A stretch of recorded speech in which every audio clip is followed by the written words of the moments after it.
last to fall. I won't shed a tear for them to see, and I won't have your name to call, 'cause I will be the last to fall.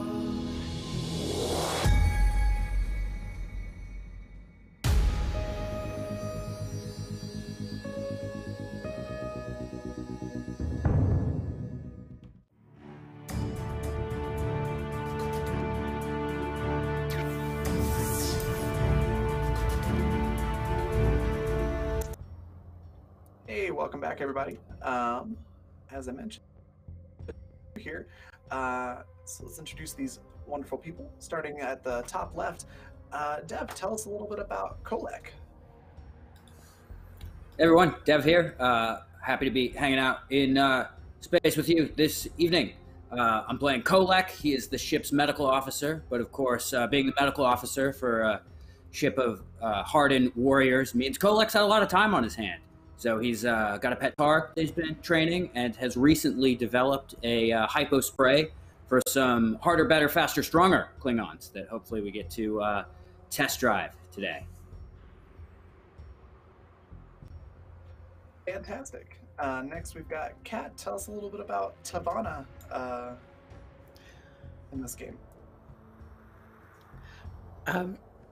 Tavana is from a up-and-coming house. Her house made a name for itself during the Minion War. She is here to further that honor and glory for her house, and to keep an eye on the love of her life, Valkyris. And speaking of Valkyris, Yep, Valkyris is played by me. I'm Anna, and Valkyris is the ship's science officer. They're sort of a archaeological, anthropological kind of officer from a very old, very well-established diplomatic Klingon house. They don't roll too great, but what they do really well is network and call in those family connections. And, you know, really excited that their family and Tavana's family are getting to know each other by helping run a space blockade together. fantastic. And then next, we'll head over to Shauna. Tell us a little bit about Jador. Jador is the ship's no-nonsense engineer who grew up on the edges of Klingon space, houseless and kind of at odds with certain aspects of Klingon culture. But guess what she does? She likes to make the weapons more powerful, and that's what we did with the torpedo systems. So we supercharge that, and hopefully we'll get some use this episode.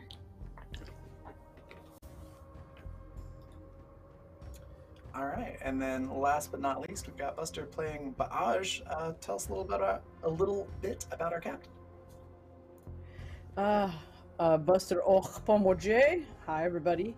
I play Captain Baaj, who is fairly. She served in in Starfleet because of the officer exchange program for many years, so she's fairly fresh away from that. And this is her first command back with the IKS, and her first command period. Actually, she's been a first officer for a long time, but she's also from an old house like Valkyris is. But I would say that her house is a little more diplomatic and a tradition of command. So. But anyway, as I always say, Baaj will let you know. Baaj will let you know. Fantastic. And then, as I mentioned a moment ago, when we left off, the crew of the ship was just finding out that there is a whole fleet of Klingon warbirds at the destination where they've been told to go. And those warbirds have been fused with Hurq technology, from what it looks like from the information that the probe sent back. And that's obviously very alarming, as the Hurq are essentially the mortal enemy, or the arch nemesis of the Klingon people. They're the only race in Klingon history that really kind of gave the Klingons a bloody nose, metaphorically speaking. Good way to put So it. you just found out that, you found out that information. You have all of that intel that the probe is sent back, and you're still sort of on the line with the Dominion representative. So what would you like to do here? I'm still on the line, or like this is like cut off. Like I'm sorry, I didn't hear that quite right. Oh, sorry. So they're still there. I can't remember if you muted the call or ended the call and said I'll call you back, but they're still there and available. You can Okay. pass on that information to them, talk to them about it, that sort of thing. Yeah, I then that's that. Like I think last session I did like right at the end say like I went ahead and maybe I sent them general files on the Hurq, and because we suspect it's the Hurq, and like I basically sent them like to see if they have anything that matches up. And I remember they said like they couldn't tell. Oh, now I'm remembering. Yeah, they said they couldn't tell for sure, but it had like similar like signatures of energy or life in a signature. So so they don't. It seems like they didn't know much about them. Yeah. Okay. Sorry, I had to walk myself through that. But yeah, I go ahead and send them like just general files on like that Klingon, like kind of like what the not that Starfleet has much more, but like Starfleet and Klingon and like just general knowledge of the Hurq, not necessarily like any intelligence. Because you know, Dominion. Back on the line, hails you back and says, thank you for that information. Did you send over, GM talking, did you send over the information on what the probe sent back as well? Yeah, I would have sent them that because that's like, I mean, they're in the same boat as us. They need to figure out what's going on over there. So I do go ahead and forward them that. Okay. Then yes, he comes back with, thank you for the information. That is quite alarming. We know a little bit about the Hurq because they are on the edge of Dominion territory. But they haven't really shown themselves in quite a long time.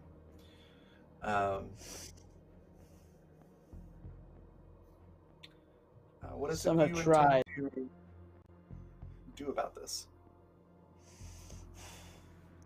At the very least, approach and see what is going on.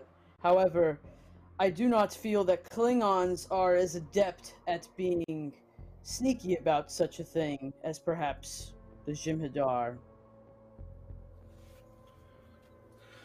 Oh, sneaky is such a dirty word. I prefer to say more guile and cunning. She actually kind of laughs at that a little bit. That amuses her. Yes. But your ship's equipped with a cloaking device, just as ours are.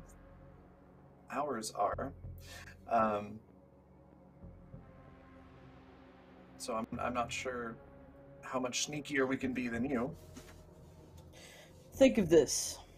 We could have a more formal party. I gotta get my Baj voice. We could have a more formal party approach that is uncloaked to see if we can make contact. If that is not so good, then a fleet of ships suddenly uncloaking behind us is always helpful to convince them that we are not here to screw off, as the humans would say. Oh yes, humans have such crude idioms. And they get everywhere. It's like a disease. You just start remembering them all the time. Very well. If you're looking to make a diplomatic offering and then show force if that doesn't work, and hope that they back down, I'll see what I can do. I will call you back in a moment.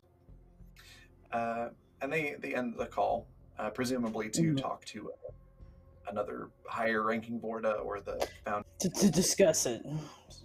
Yeah. You get the feeling that it's not going to be like check with the person in the next room. Like it's going to take a few minutes. It's going to take some hours. What you want to do while you wait. Yeah, it'll take a little bit of time to. Okay. I'm going to. I'm going to make a few commands here. I'm going to ask Tavana, will you please forward, and she'll like basically like, write a message out because it'll, just something to kind of forward. And she's gonna ask Tavana, will you please send this over secure channels to both Chancellor Martok and to Starfleet Command? And she gives her like a specific like kind of maybe like higher up at Starfleet that she has a good.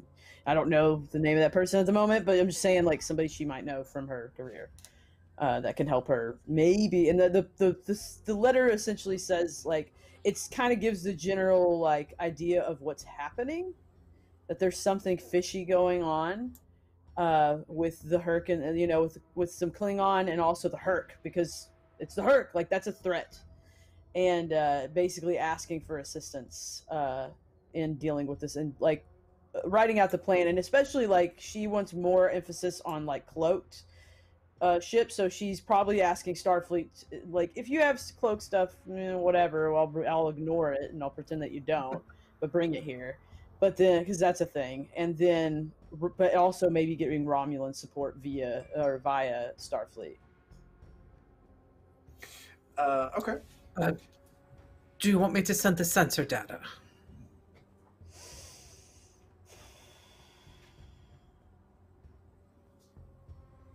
Yes. Done. And if anybody asks why we're out here, we'll just say that it's because we're responding to this. They don't need to know about the sword. No. Because basically she doesn't want to get like Starfleet going, why do you need to go get your important sword? No, I'm just teasing. No, we're out here on a scouting expedition, and because we had heard of a possible Hurq threat. Yes.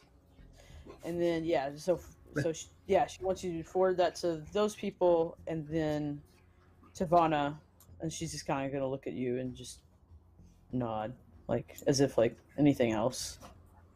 If there's anything you need to settle. No, she will send those messages out. She will also include a message to the ships that House Moshta was sending, letting them know what's now appeared before us, and to be on alert so that they're not taken by surprise. Right on. You do get some messages back. They're all just like email type messages.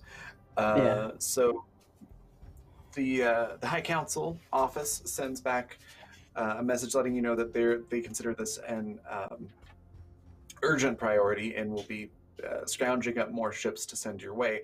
However, given that they're all in the Alpha Quadrant, it's going to take them at least a couple weeks to get to you. Starfleet messages back with sort of like a, that's alarming, but not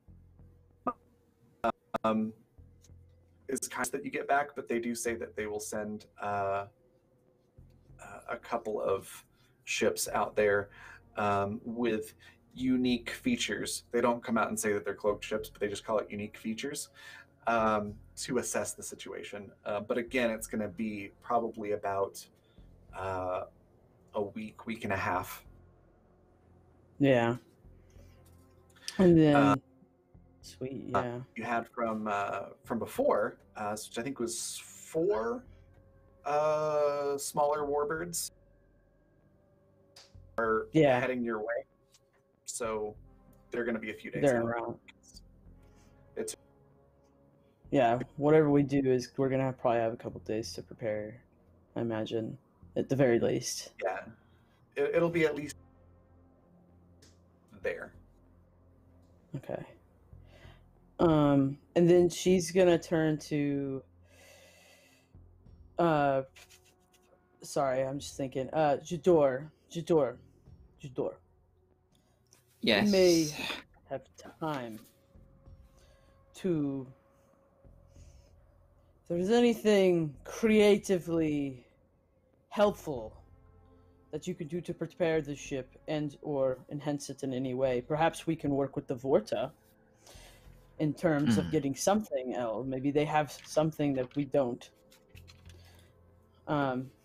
Perhaps there may be a chance for you to work with their engineers as well, and if they're open to helping us implement any systems they may have that could be advantageous. But other than that, she needs to be at her best this week. Just kind of looks at you and just that same thing, like, do you have anything to bring to... I'll do what I can. I will talk to the Vort and see if there's anything that we can collaborate on with this. Pending their agreement of participation, whether that happens or not. But that would be helpful. That's helpful. We are, after all, not at war anymore, so... No, we kicked their ass. I was there for that. That was yes. pretty awesome. It was great. Those were good days. Dominion War was fun. Man! Maybe they drink. Maybe they can come over for some blood wine. We can talk about the war. Oh. And what I would See what give they to see a thought. drunk Vorta. You're always so uptight. You are always full of the best ideas, Jador. I swear.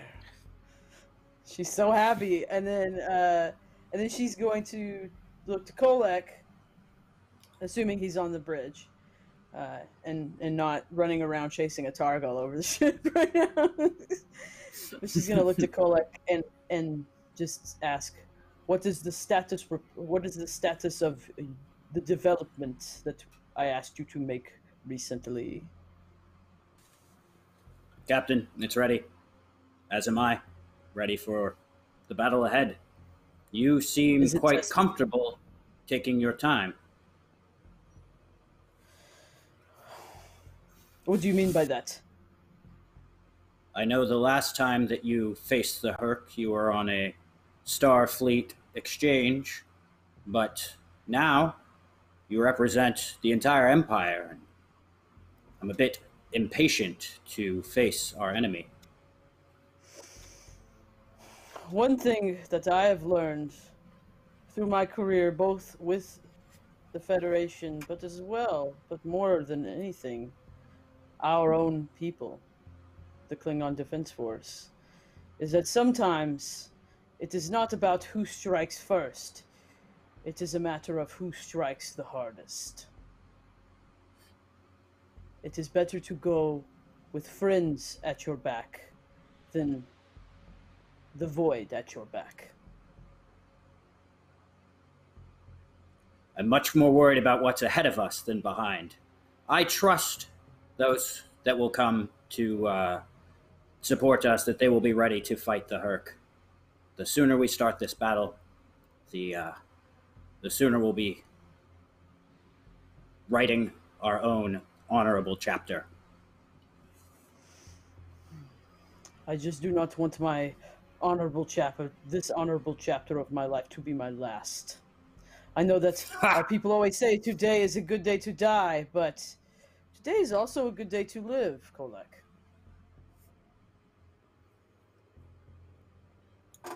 All right. Perhaps. Kolek getting a little sassy. I love it. I know, I'm into it too. It's great. Making me have to be really mature, Bodge. Right? Some unconventional Klingon wisdom from Ba'aj there. And about the time that you're wrapping up some of these conversations, the Vorta does get back to you, which was probably a little bit faster than maybe you were expecting. Yeah, it was like Valkyries. Give me a second. So he comes back and says, "So, one of the founders, and as I mentioned before, we can't. But we did manage to round up 4 battleships, which can escort you to your cloaked, and should you require it, they will uncloak and what is that expression? Teeth, I think, is the human expression.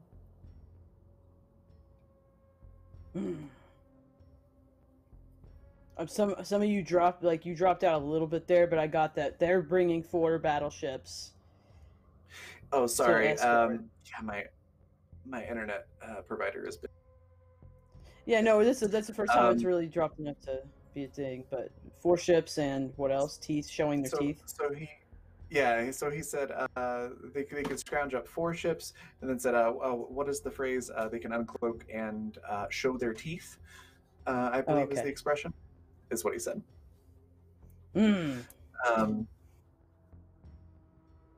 Approximately 24 hours. We're having to recall places. I tell him, we have allies inbound. The first of those allies will not be here for a few days, but the others will likely not be here for a fortnight. Is that any?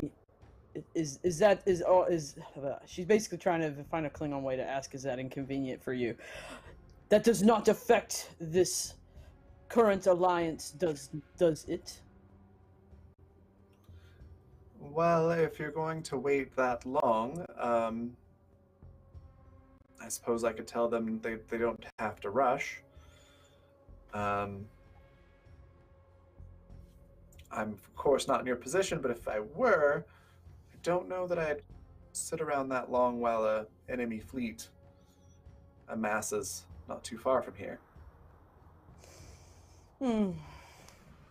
Just Fair daggers enough, from Kolek. The more time we wait, the more time they have to bring in their own reinforcements. You heard the Well, captain. hold on, sir. Tomorrow's a good day to die.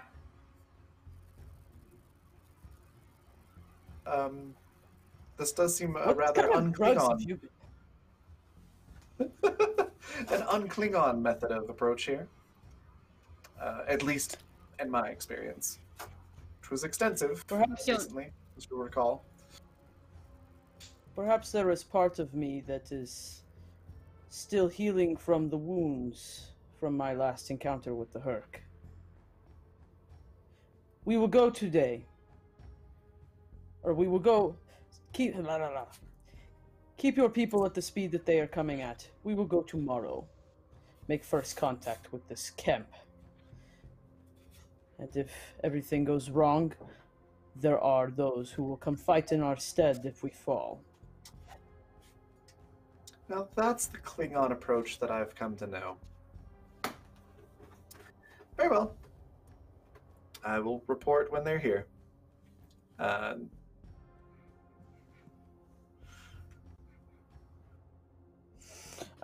Is the call off yet? Yeah, they just hung up on you, essentially. She's too distracted to care about that game today. She turns to Kolek, who I assume, like, how far away are you standing from her, Kolek?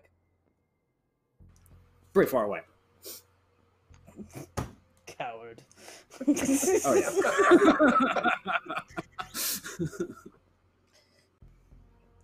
Then she's gonna stand from her captain's chair, and she's gonna look at you, and she's going to say, "Report here now." And she's staring, like she's just pointing at the ground in front of her.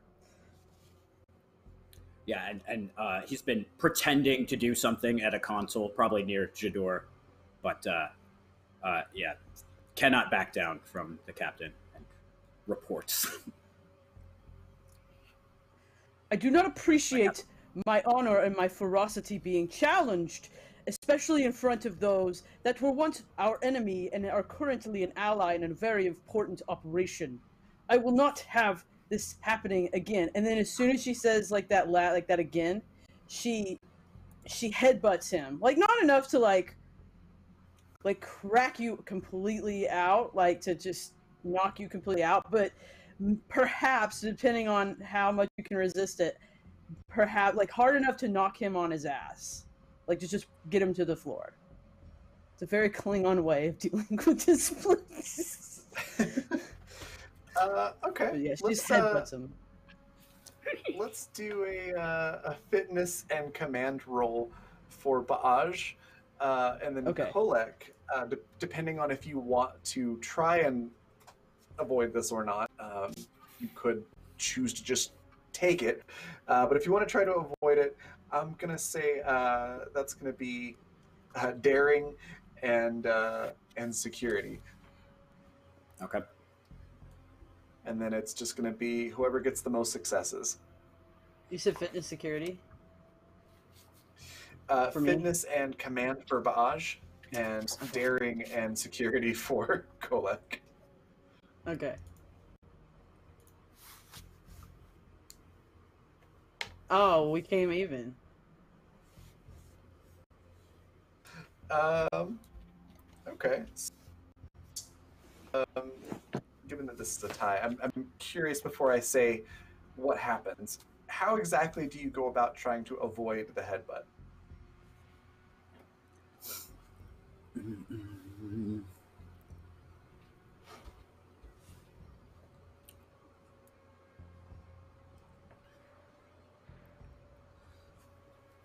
Kolek is going to sort of drop into a fighting stance, and then try and get off center and not take the headbutt directly, but also kind of looking for a fight here. Interesting. Okay. In that case, with it being a tie, I think I'm going to do this. Is Baaj, you do get a hit in. There's a little bit of a headbutt, but it's like He took it well. yeah. And so ready. Kolek, you do get hit, but you don't take any stress. And now you're both essentially in a fighting stance if you want to continue to fight. Since I mean, it's your turn essentially because I took the round, so I mean, this is where you would get to hit me back, Kolek. Mm-hmm. So I will say if you're gonna attack the captain on the bridge, you're in Klingon rules. That's essentially saying that you're vying for command of the ship. Mm-hmm. Mm. And that usually ends up with one of the two people dead in most Klingon ships. Just as a heads up. Mm-hmm. Mm-hmm.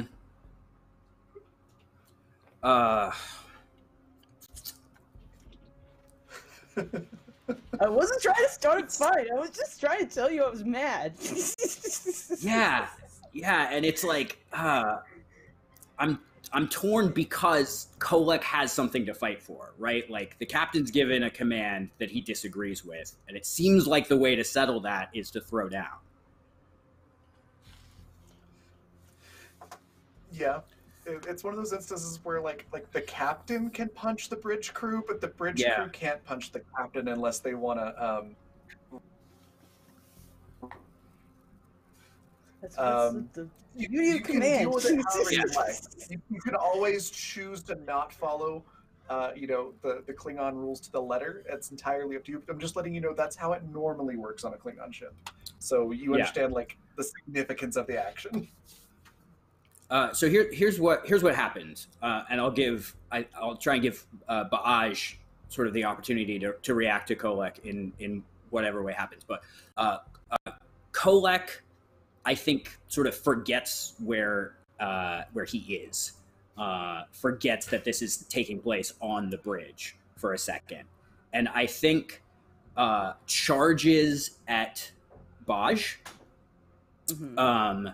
and probably like makes contact if Baj doesn't get out of the way, but pulls back. You know, like goes in to tackle the captain, but then doesn't hit with full force. Like a half measure from like a Kolek shove here. Yeah. Yeah. compared to a punch. Yeah, I get what Mhm. you're saying. I think maybe as that's happening, perhaps part of the reason why you hold back, and you can take this or leave it, is because Valkyris has stepped back onto the bridge after this call between the captain and the Vorta, and is now wearing their full, most formal diplomatic regalia, like formal tunic, trousers, Robes, house yeah, all the sash, nice stuff. elaborate hairstyle, like everything. I mean, they normally dress in like the basic sort of no fuss, no frills officer's uniform. They're just like pulling out all of the stops to be like, all right, well, if we're gonna get stopped and hailed by one of these ships, they are going to have the full might of House Moshta brought to bear on them. And I think they just sort of look between Kolek and Baj, just kind of size up the situation. Captain, forgive me for speaking out of turn. And also Kolek, my friend. We say today is a good day to die, but we too often forget that not every battle is fought with the bat'leth. There may be yet a way to do this with a bit more precision, slightly lighter touch, though no less fierce and no less honorable. But let us not come between us.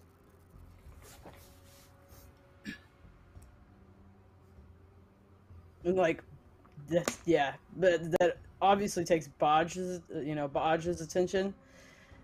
Like, I imagine it's like happened just this, like you said, like he kind of pulls that because this happens, and so I imagine and I would imagine with you too, Cole, like we both just kind of turn to listen to what she's saying, and I know that Baj does, and she just kind of listens, and then she looks to Kolek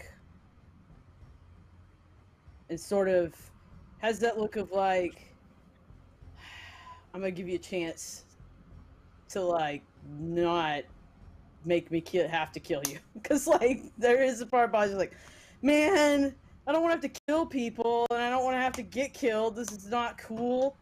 That's probably something that annoys her more than anything, because she thinks it gets in the way, I think, sometimes.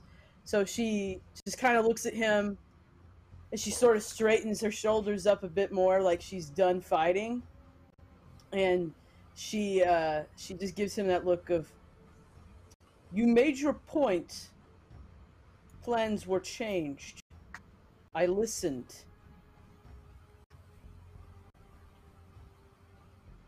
All that angers me is that you challenge my intelligence in front of people that it should not be challenged in front of.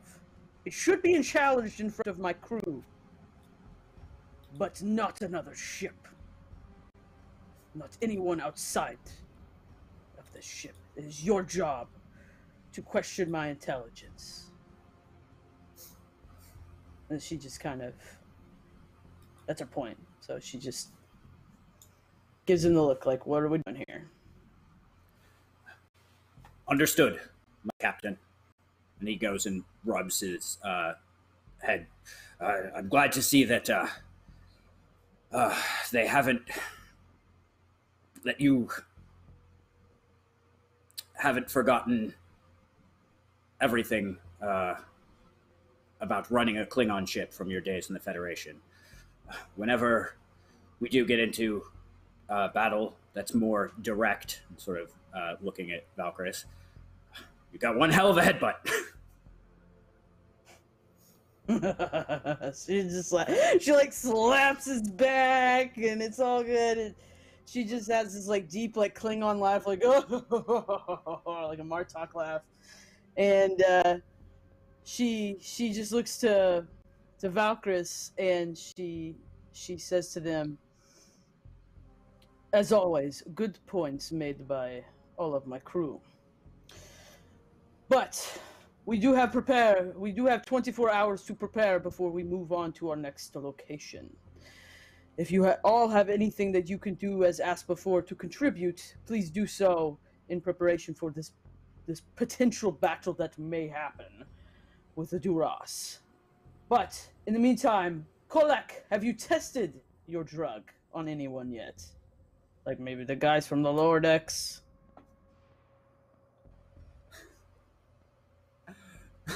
Captain, if I tested it, we might still be in battle.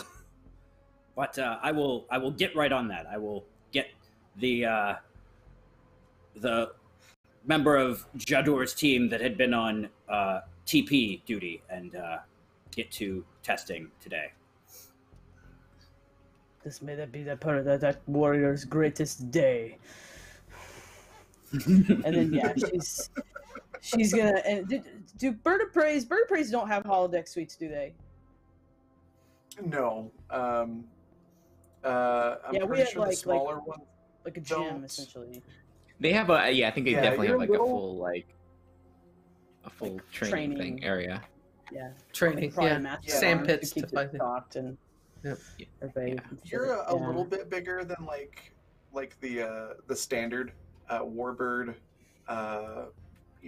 destroyer type ship, but you're not as big as a cruiser. So yeah, I'd say you probably wouldn't have a holodeck.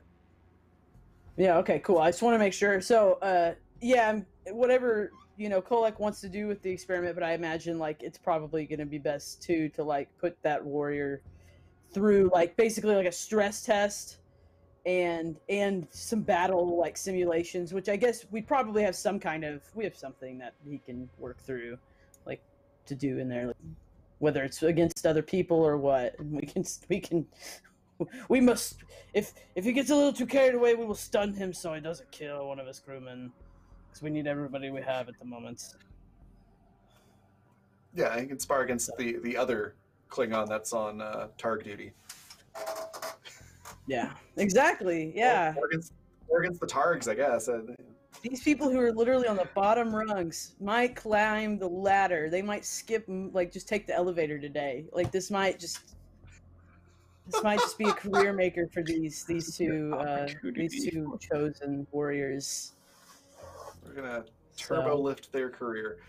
Okay. So, Kolek, you already succeeded last week on the roll. So those will work. I will leave the description of how you test that up to you. But as I recall, it was going to... it was like a one-time use, gives you an extra die on a roll, if I remember right. Yeah, it was a extra point of momentum. Yeah.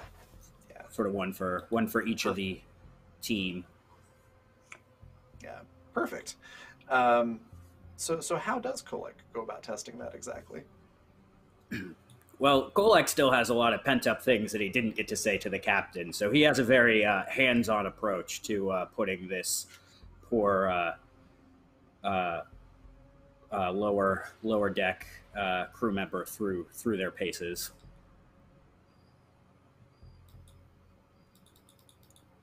All right. I imagine there's probably some yelling and screaming sounds coming from the exercise room. But yeah, ultimately the experiment succeeds. The crewmen survived. It's all good. I think it's like else that you do? It's a quickness and sharpness, sort of like reflexes type of boost. Like you think a little quicker and you move a little quicker, and I'm just keep demanding that the crew member act faster and to not take their time. And patience is not a virtue in battle. Yeah, I imagine they probably lose their patience with you and just straight up try to kill you at one point before they finally calm down a little bit. It's a great day. It's a great day on the ship. Oh, yeah. So, is there anything else that you would like to do while you're waiting for the Jem'Hadar to show up to escort you? Valkris is making Oh. contact with literally every single person from who owes their family a favor, and is like, all right, we are getting all of the political and diplomatic backup for this that we possibly can, just on the off chance anything goes south. We want to have an extremely not threatening, what's just shy of a threat, intimidating, I guess, show of force that would make them think twice about trying to get into it with us militarily. Okay. A little bit like a standoff, Yeah, you're able to call on a couple favors. You get the sense from talking that basically everything's being done that can be done. But because you contact some of your people, they put a little bit more diplomatic weight behind the urgency. And as such, the support fleet that's going to meet you eventually will have a few extra ships in it. So it does do some good. And they're all already basically gonna be coming as fast as they can. Like warp 9.8, I think, is like the highest speed at this point for an average ship. So yeah, and that does some good. I think that after that work is done, they notice that Kolek is still seeming really frustrated by that confrontation with the captain. And so they're going to go over to them and just be like, listen,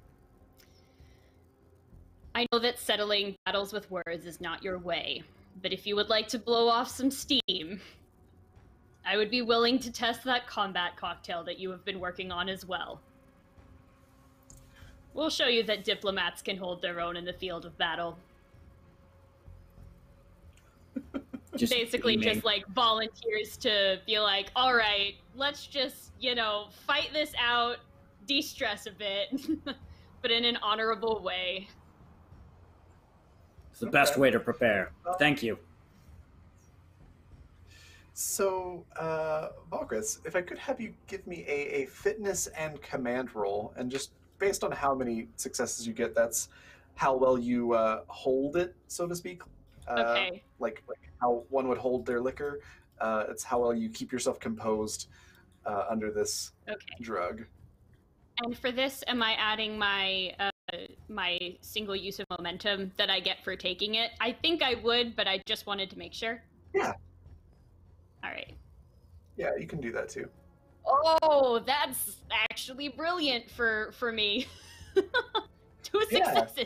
So you feel like you just had like 8 shots of espresso and a candy bar.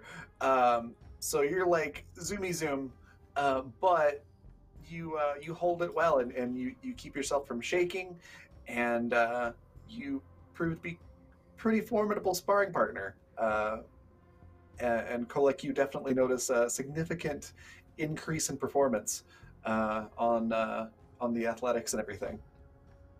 So another good test of this combat cocktail, we'll say. I feel like I imagine that to the point where go ahead. That it's the literal beating me with one arm tied behind your back situation. I was gonna say, and I think that like Valkris' senses at this point are so supercharged that they can like hear if the batleth like cuts a hair off of you as it just whooshes by your face, and it's just like, haha, I got one. And I will say this, mechanically it's not going to do anything, but flavor text-wise, you'll probably have a little bit of a headache once this wears off. Like there's definitely going to be that's what the extra stomachs and hearts are for.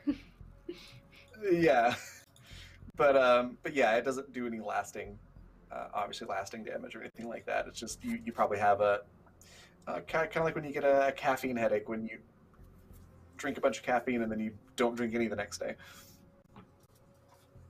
And then Jador, was there anything that you wanted to do during all of this time, aside from just like normal, Yes. making sure the ship's ready to go. She will approach Baj and just say, we're anticipating being vastly outnumbered, correct? Or outnumbered to a certain degree. I believe so. GM, that's a good assumption to make, right? I can't remember exactly Even the with the statistics. Okay. It's you didn't see an exact number of ships, but it's like a fleet, so it's way more than just you and the 4 Jem'Hadar ships. Yeah, it's like probably at Probably least 15 to like 20. 3 or 4 to 1. Yeah, you're looking at like 3 to 4 to 1 odds. Right. Okay. Cool. But she agrees. Yes. Yes, and since we're facing Klingons, you do know how we work. Some fight, some will send. They are for sure to send boarding parties to our vessel. If they can't catch us or destroy us, they will try and sabotage us from within. And with this many, with the numbers not being in our favor, we need to focus on keeping the ship in one piece. I suggest venting engineering levels, have them open to the vacuum. We can work in our environment suits.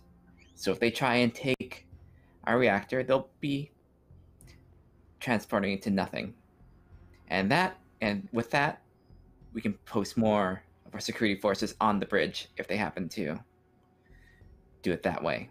Limit the amount of options where they take it, and we can actually have a stronger defense. Very well thought out. Implement this. Good. I'll have our engineering team drill the suits just to make sure that we're ready. And do not forget to contact the Vorta and see if they have any technology or anything extra that can give us another edge on that end. Yes, I'll be in communication with them. If you need help, let me know. Of course. Okay. Did you want to go ahead and contact the Vorta now? Sure. Yes. Okay. As you hail them, what's your opening message? Ice on this conversation. It's gonna be just very professional and say the captain has advised that we collaborate on if there's anything that you can assist us with systems wise. I know your people are good at. Yes, we are designed to be excellent at everything that we do within our roles. However, we don't really share technology. I'm sure you can understand. Yes, I understand that this is tense, considering our people's position on each side of the war, but we are not at war. Yes. And if we don't make this, you'll have Klingons and others to deal with. Yes, I do see your point, but I am afraid I am strictly forbidden from sharing technology. So there's really not much I can do aside from, joining your fleet here, or I should say, making a fleet with our ships and yours. Yes. Well, we can't share technology. We can at least share frequencies on. Your people are good at coordinating. Is there anything we can do between our systems and yours that don't require us to share communications, but can make formations, can make organizing easier, especially in battle? I suppose it wouldn't hurt to shore up communications. And he seems to sort of be debating on if he should help in certain areas or not. If you'd like to press the issue and try to convince him, you can certainly do so with a roll, which I think is going to be presence and command. Presence and it's going to be command. 2 successes. Okay.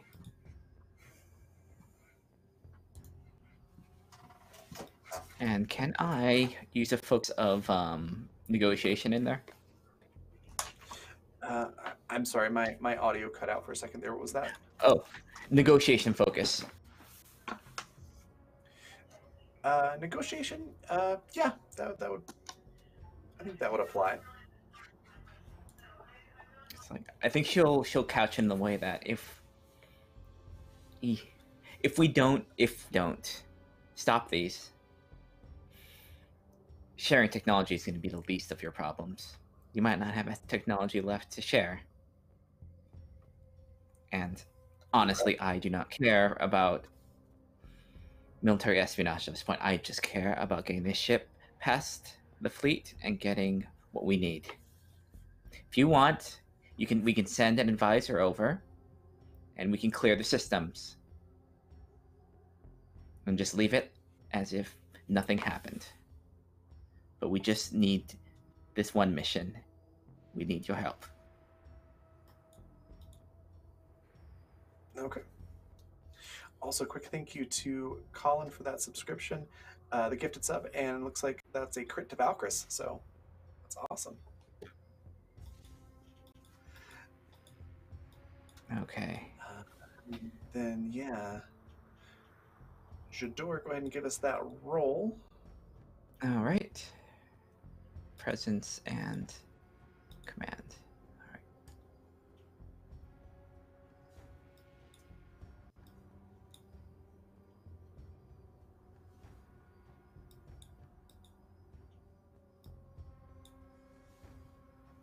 Hey, you got the 2 successes that you needed. So, you can see the internal debate, and he's like, all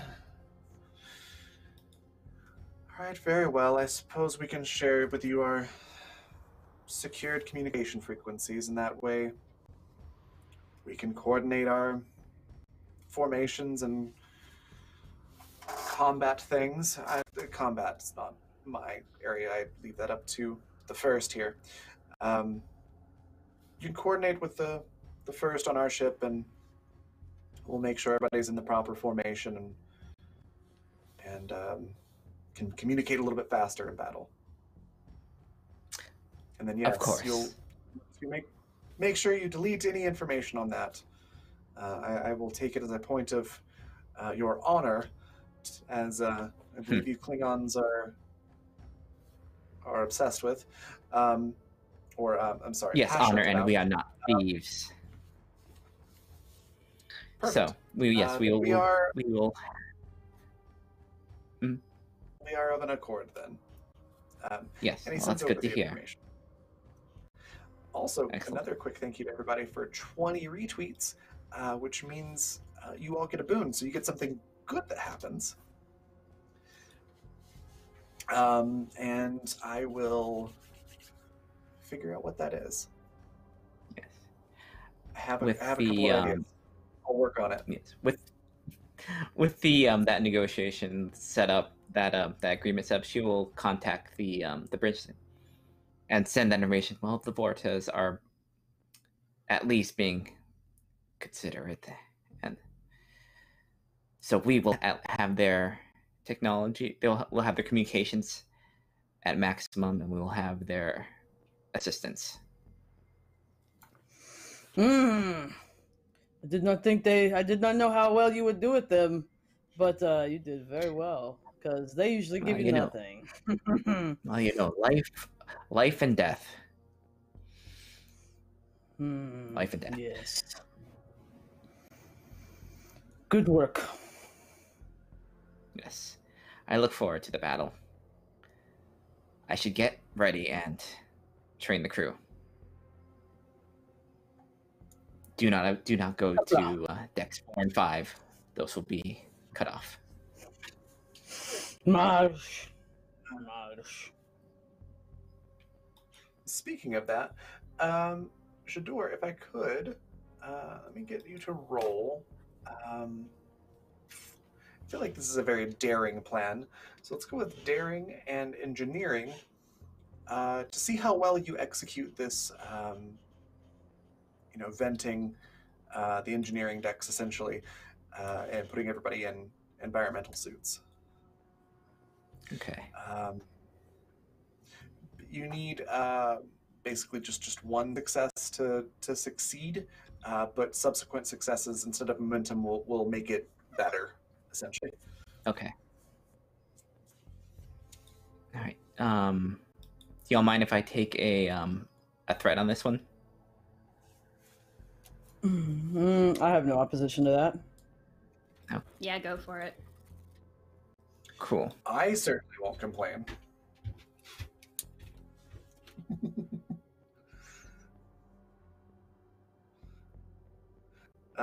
So that's 3 successes. Fantastic. Okay. So you just needed 1 to get the bare minimum. So you got 2 above. So you managed to vent all the atmosphere out of the engineering decks, and you get the crew trained up to where obviously it's not going to be as fast as if there was atmosphere. It's just physically impossible. But they get darn near as close to normal speed as they possibly can. So you're not going to suffer any sort of drawback or anything like that for having everybody working in evac suits on the deck. And one of your engineering staff figures out a way to make the floor plates, work magnetically with the evac suits, so that they're able to walk around inside securely, just like they would on the outside on the hull, which further speeds up time and everything. So you and your team do an expert job of this, and you feel very prepared. And then with that, let's see. I believe Tavana and Valkyris had something that they wanted to do before battles, but more specifically Tavana. Yeah. While Valkyris is off training, when Valkyris returns to their quarters, they will find a letter in response to the one that they had sent to Tavana. Hopefully it will help with their headache. Valkyris, your sacrifice that day on the bridge during the Dominion War did not go unnoticed by myself or Crom. It is known the loss of honor to a house is more keenly felt than the loss of a child, and my father is aware of the price you paid, as am I. Your honor is as dear to me as my own. My sword arm is never stronger in battle with you at my side. Your mind is as keen as your blade, and I have felt the edge of both in our battles. My blood burns at the memory, and with desire to test myself against you, not once, but for many years to come. I am never more alive than when my blood coats your blade and when your words slice through me, stealing my breath. And should the day come when I must witness your last breath, your eyes looking into mine without recognition, with my last breath I will bellow your name so that all will know a warrior travels to Stovokor, and together we will make one last journey. Banquo, I do not need to see you perform a tea ceremony to find your conduct becoming in my eyes. I have already spoken to my father, and he has agreed upon the successful return of this mission to restore the sword of Kahless to its rightful place with our people. Formal negotiations will begin between House Moshta and House Crom to forge an alliance. On that day, I will watch with pride as you perform the tea ceremony, and with your consent, no longer will I call you Valkyris, child of Claw of House Moshta, but Parmaka, Tavana, child of Crom, House of Crom.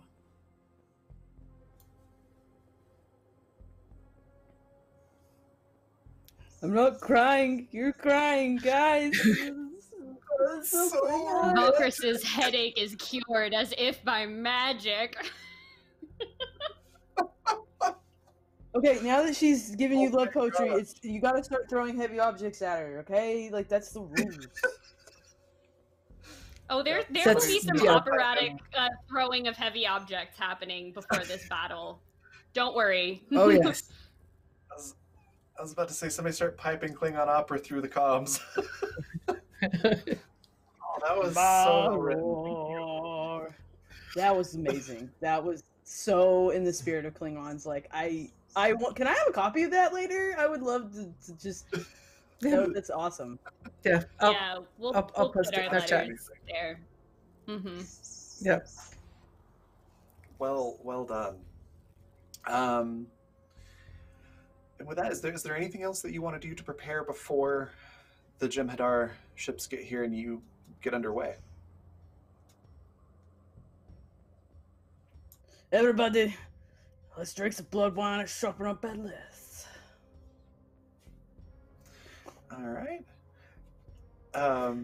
As you are doing so, you're sharpening your batless and enjoying perhaps some of that rare vintage blood wine that Talk sent you. You get some new telemetry from your cloaked probe. Some information that you could say is a boon to the crew. In that it's detected it's done a metallurgical analysis in the area, and it's detected the sword itself on one of the moons on the outer edge of the system where that Klingon Hurq fleet is. And it's a pretty safe bet that wherever the sword is, Jaing is probably there as well. Oh, this is good. This is real good shit, y'all. Oh, sorry. I've been around too many Texans. Oh, anyway, Just imagining that coming out of a Klingon. Texans That must broke be me. one of the Federation species that only was talking Baraj about has the book one. encountered. Texans are the best. They're my favorite type of human. They eat a lot of beef. Goodness. It's a good time. So, yeah, you get that information from the probe as you're, halfway through your merrymaking with the wine. Just kind of as we hear this information like together. I assume we all kind of get it at the same time. I just kind of look at everybody, and I say, "So that's where we should go, right? Unless you guys got something else to think about. The ships are at the same place as him, or are the ships being like screwed with somewhere else nearby, like on the planet itself, So, or a planet?" yes.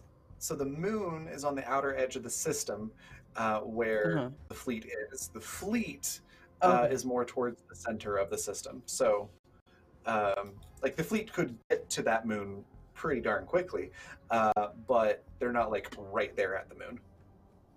They're The a couple moon, planets away.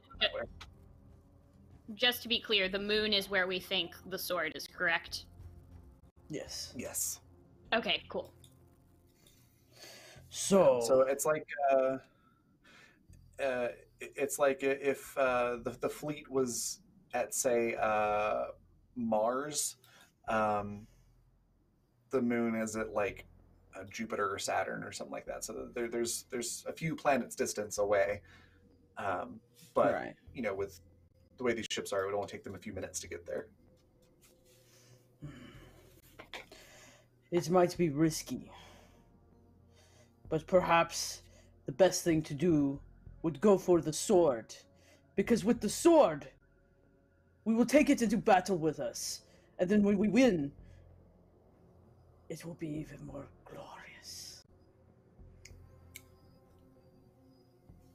We'll sneak in, we'll Yes. get the sword. We can do an ambush with the Jem'Hadar at our Kahless will fight with us. We will show them. We will have Kahless. Surely Kahless' spirit will fight with us. He will. Can we get a morale point for that? Because that's pretty sweet. No, but no.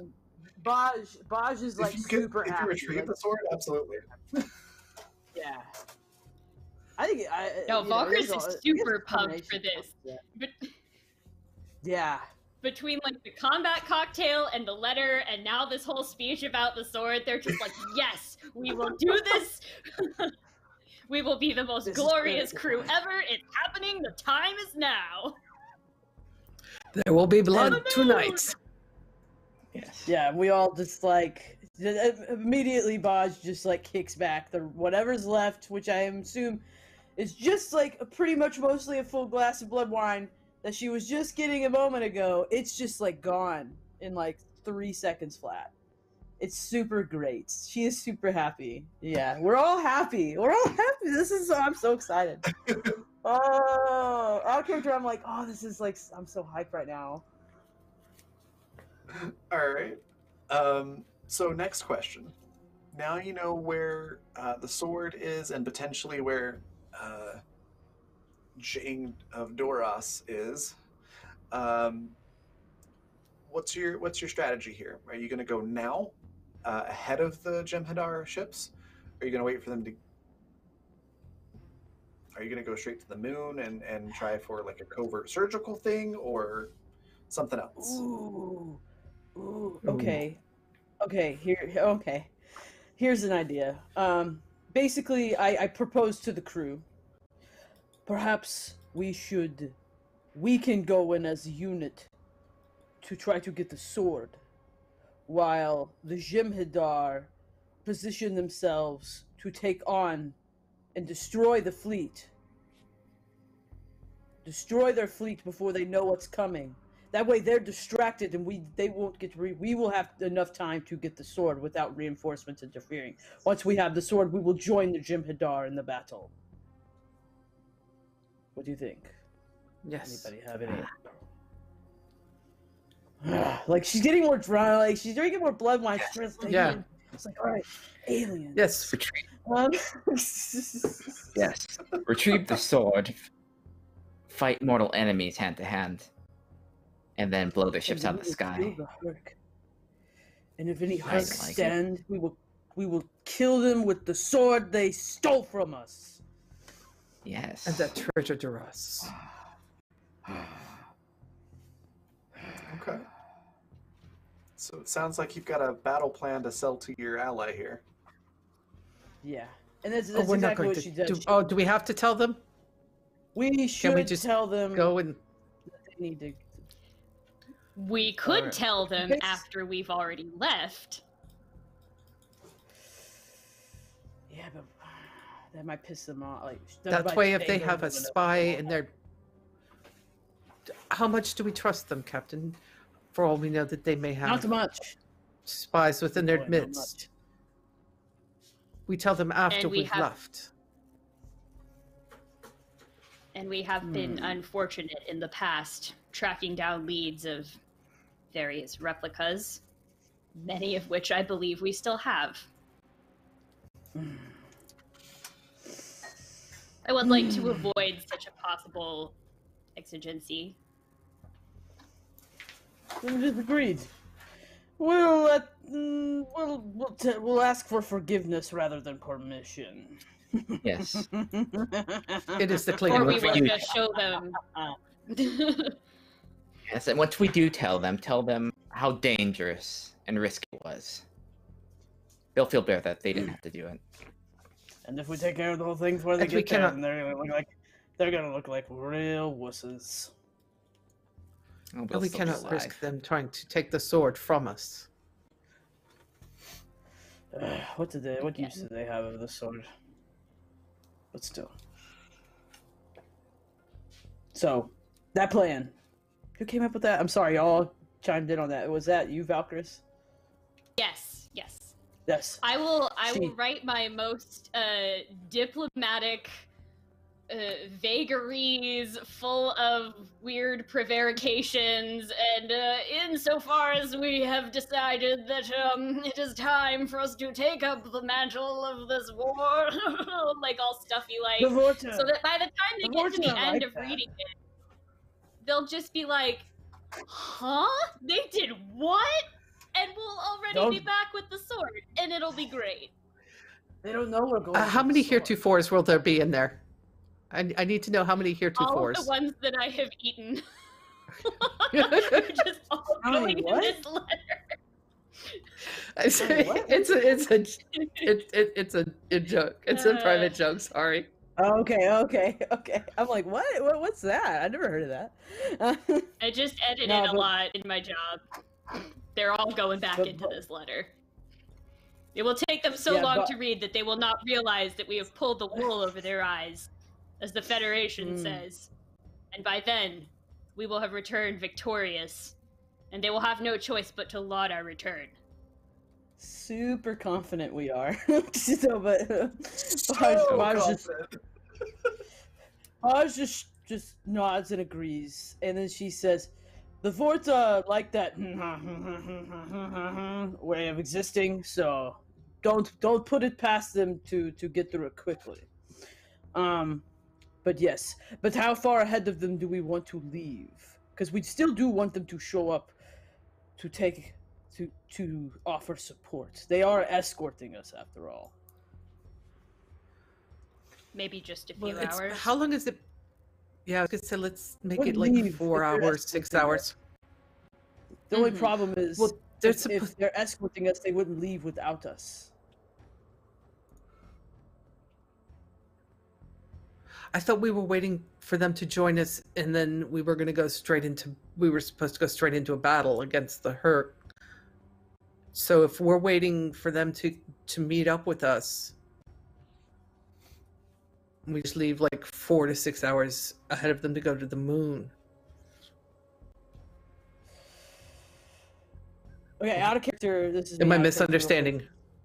No, you're not. But like they're escorting. The specific thing is they're escorting us to the location. Like and so Oh. I like that idea, but now I'm like going, well, the logic of it's not sound because we're basically they're literally taking us there to possibly make diplomatic contact first before attacking. I guess Baaj is going to kind of look at all of us and just kind of say, they don't know we're going for the sword.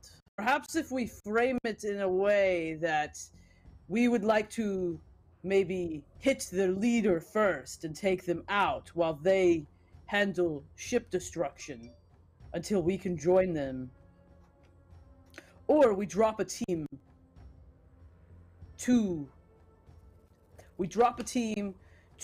help or to take out Duras, and a small team, a specialized team, and then the ship itself joins the Jim'Hadar in battle, and hopefully is able to pick up those that are left from the strike force, the strike team.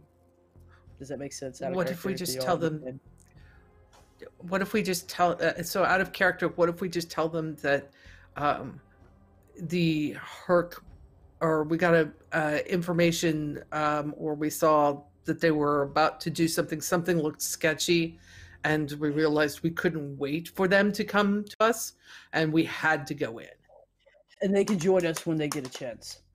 That is a good idea. Yes. I like Yep. that. Yes. Tivana, send them That that is message. what the letter will say after the fact. Yes. Yes, you two work together, send that message. And as soon as they have received it, we will work out. I'm not sure how much work will get done, but it will happen. And we might position ourselves to where they're not too far off from their people getting there. Like less than an hour or 2 I'm on hours. the same page with you all now. Because that was a lot of scheming. So, Yeah, it was. It now, was. the plan now is to write a long, convoluted letter that essentially says, hey guys, something sketchy happened over there, so we're gonna go ahead and check it out, and then we'll join you as soon as we're done with that. They'll join us. To do the whole to do the whole hey, let's not fight thing, and then probably end up fighting anyways. And your plan is to leave the letter, do your thing on the moon, and then hope that the Jem'Hadar ships are coming on time. Yeah. Yeah, maybe like drop them that letter about like an hour before their ships are scheduled to arrive. Like not too much time, because that way we have backup arriving relatively.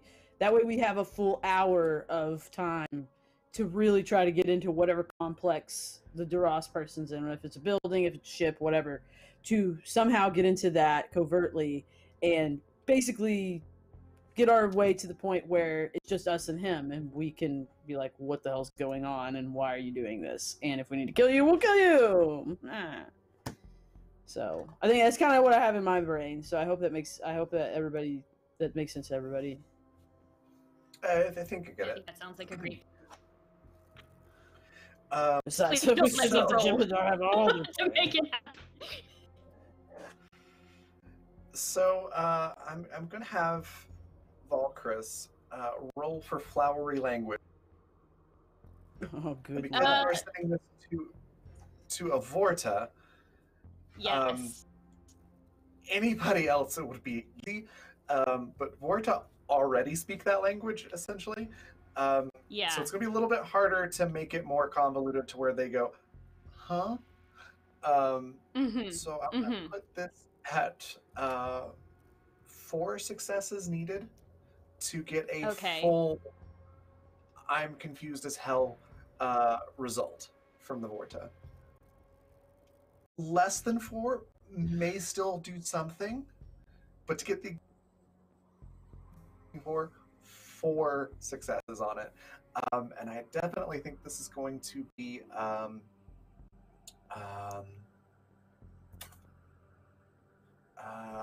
think con for this, because we're dealing with language and communication. And then I feel like this could fall under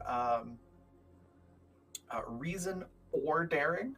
So I'll let you choose which of those 2 you'd like to use. And I would like to Can I use assist on my- this. Oh, I was gonna say, could I just use my crit that was donated, because I Oh, really, there really, you go. really want this to work, and also the whole like diplomacy writing letters is kind of their thing. So Perfect. I want to use my crit to make the best letter that ever confused Vorta and that ever got us our sword back. Okay. Wham bam, thank you, ma'am. Later.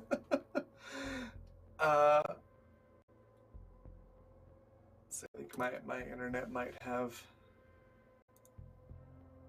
here. Can you hear me now? All right, cool. Yeah, Sorry, my internet had a big hiccup there for a second. That's amazing. So, yeah, I just want to use the crit to auto succeed. Perfect. So yeah, you're on your way out about an hour before the Jem'Hadar ships are supposed to be there. The Vorta gets this letter, and is just reading through it, and he's like, "What in the world? I understand this part, but is that even proper language?" And he looks at one of the other people on the ship. He's like, "I thought Klingons were supposed to be like, you know, one step above grunting and making weird noises." And the other person's just like, "I don't know." They're very confused. And it's like They as take- it's like as if in a flashback to the ship, Valkris is like writing this down, looks over to Tavana and's like, the best part of this is it's so convoluted that it's going to take them at least 3 hours just to get through this single sentence.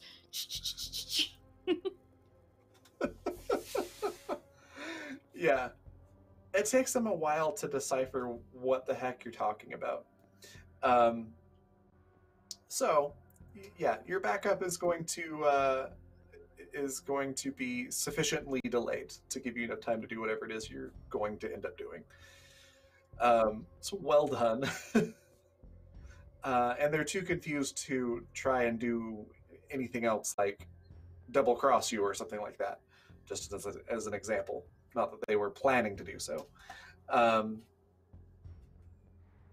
So you head to the moon. You can see the rest of the enemy fleet on your scanners, but I presume you're cloaked.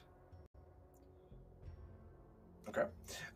So with being cloaked, they don't see you, and you're able to easily get into orbit around that moon. When you scan the surface, you do see that there is a complex, and it looks similar to some of the military compounds with like bunkers and things like that all of you have seen in the Klingon Defense Force. Specifically, the type that they would install as sort of a near the front lines sort of command post. Usually you would see generals be assigned those types of outposts. They're very well defended in terms of like shielding and armor and things like that, but not necessarily a lot of disruptors or anything along those lines. It's just very defensive rather than offensive. But you do see a compound like that. It does have power, and you do note that it has a transporter scattering field over pretty much the entire structure, the entire compound. Like a dome. Yeah, essentially. There's walls, big, sci-fi concrete walls around it, and you are able to use the transporters to get just outside the wall, but then you'd have to obviously figure out a way to get inside on foot.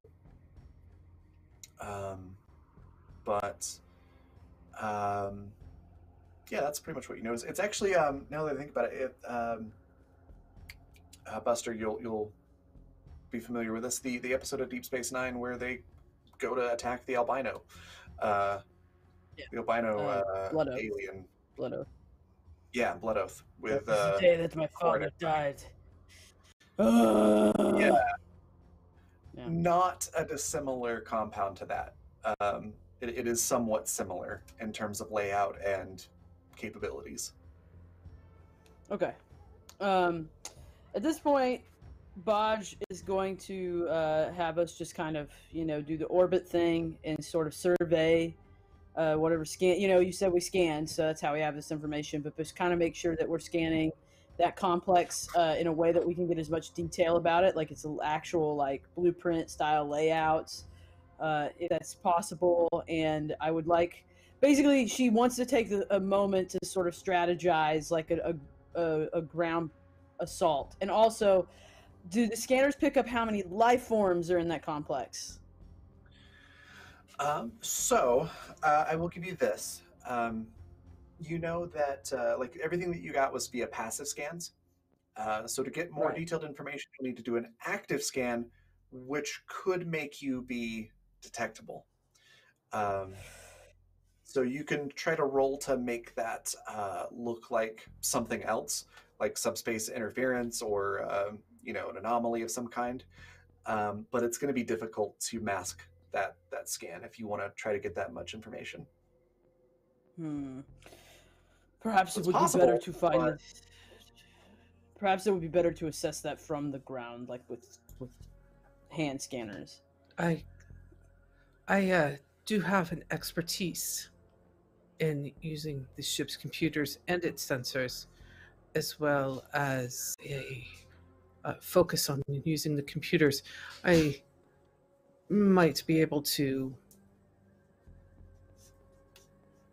put something together, send it through in white noise. Work with Valkyris on making that happen. Keep us Very well. undetected. Can Okay. do. So Baj wants with as that, much information as possible. with that, what I would say is Valkyris can definitely assist. Self can also assist with sensors and security, which would be a target 13 for the ship with the ship stats. And it would probably be probably control and security for Tabana and Valkyris. And you are going to need So we 5 both roll successes that? to get the. I can roll for the Um, ship too. Okay. Yeah. Okay. Okay. You'll need 5 successes to do this successfully without being detected. Okay, I do It's a have very technical challenge. expertise, which will allow for a reroll of 1d20, which might be we can reroll one of the d20s, including one of the ship's die, for that. Yeah, and I'll Uh, use follow my lead so that I'll give that extra die to Baj for the ship's roll. Basically, because our plan would use the ship's tools to enact. I said those words in the Right. wrong order, but I hope that made sense. So you get an I extra follow. die to roll for that, and I guess could I use composure here since we're trying to do this in a way that is stealthy and on the down low? Is that I'm gonna applicable? say no on that. No. Okay. I was like, it could was maybe like- be, but If it was like in person, trying to like not breathe loudly so that you're sure, not detected, sure. I could see that. But it's Alright. all technology on this I'm one. gonna use one of my Um, momentum points. 3. So that's 2, just default, 2 dice for Tabana, 1 die for Valkyris, 2 dice for Baaj as the ship. Mm-hmm. Would you like to add any more by giving threat, or use some of you do have crits? I was gonna use the momentum to roll 2. And there's determination. You can use determination too to add Yep. a die. I was going to use. Yeah, let's do that. Yep, I'm definitely going to use a determination as well. Okay. So I'm rolling 2. Tavana is rolling how many? 4? And then Baj has 2. Yes, and that Okay. is so. Valkyris, are you using a determination for the extra die, or giving a threat for it? Determination. I'm using Okay. determination. Okay, so that's 2 dice for Valkyris with using a determination, 3 dice for Tavana if you're using a determination, and then Yep. Baaj, you're rolling 2 because of talent from Valkyris. I think even though this is a big deal, does anyone mind if I give threat for this just because this is probably going to be rough for me? So Yeah. having a chance for If an you extra can- you- success would be good. Like this You is one you of can those, do like, that. It's like a trying to disarm the bomb type check, so it's really important that you don't fail this. Yeah. If you want to give threat, you can do that because I use an audio receiver. I gain advantage of reducing threat range of tasks by 1 that involve communications and sensor operations. So you can give the threat, and then perfect. I can reduce the threat. Okay, so we reduce it to 0, and I'll roll a total of 3. Cool. Yep. All right, I'm gonna make handy. this 2 successes. Yes. Nice. Okay, so that's 2. Oh. There's your nice. 5. All right, and Wow. And then I didn't even have you to roll. Tavana. You should just Okay. see how hard we won. You Momentum. should Yep. in Good case we rolls.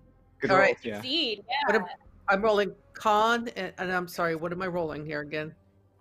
Control and Con security. and control. Or yes, I'm Con sorry, and control and security. Sorry. Oh, control Yeah. security. Okay. So it's control Yes. security. All right. Con and control. That's Same two thing, more really. successes. So you get 2 momentum out of all that.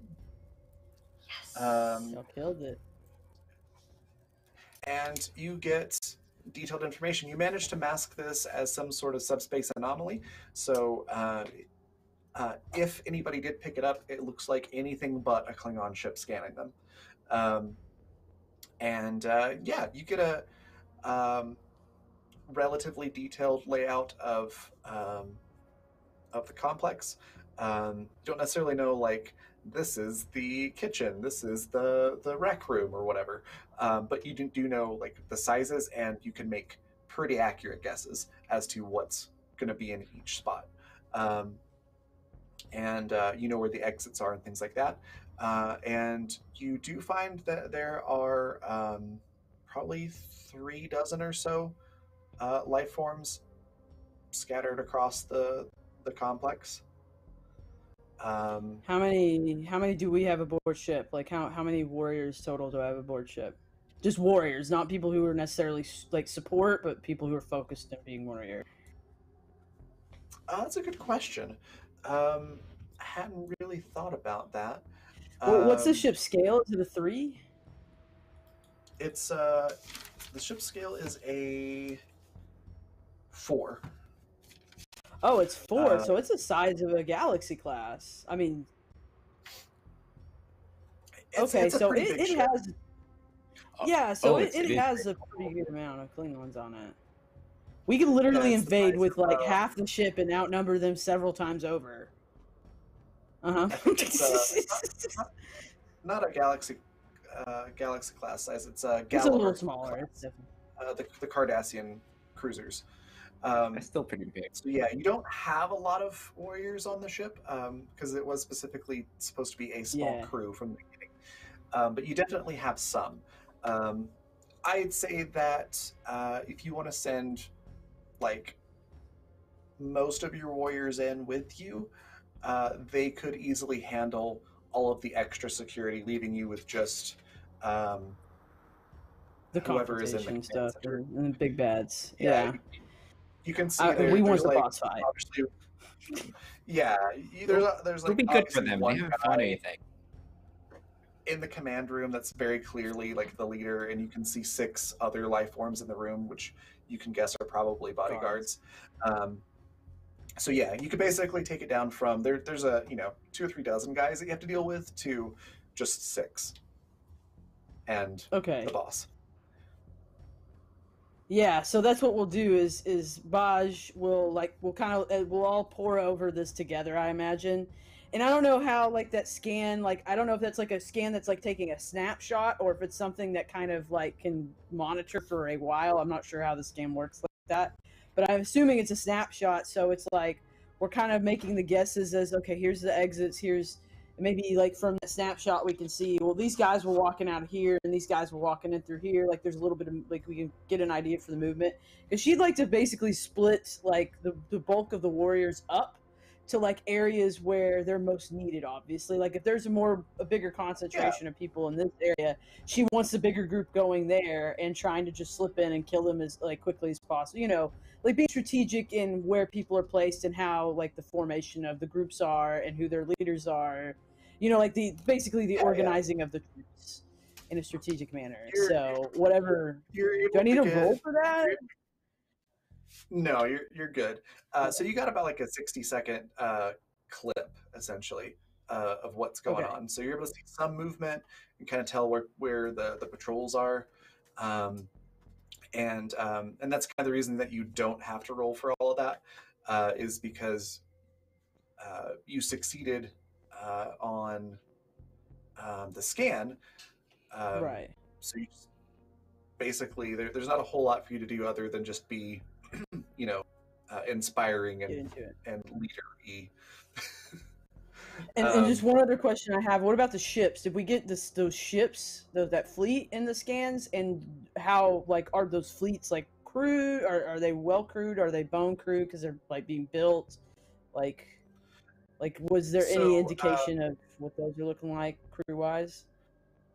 If you want to look at the ships, it would be a separate role because they're right now. You basically just had your scanners focused on the planet or the moon with the compound. Okay. If you want to do the longer range scanners and try to detect the ships, you could. It would also require. Yeah, you run that risk again. You do still have some information that came back from the cloaked probe, so you do know that they are fully operational ships. You don't have crew complement estimates on them, but everything that you got back in the data suggests that they are ready to operate and fight. Right.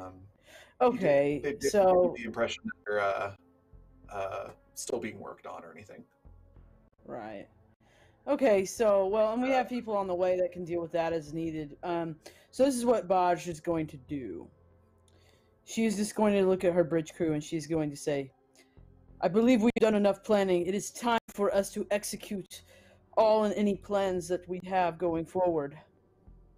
I and myself and you, and she specifically the bridge crew, you will accompany me. If any of you feel that you need to be in charge of any teams on this operation, I will allow it. She's basically saying, if you want to go with a specific group to do anything specific, now's the time to say. So she's going to look at the room.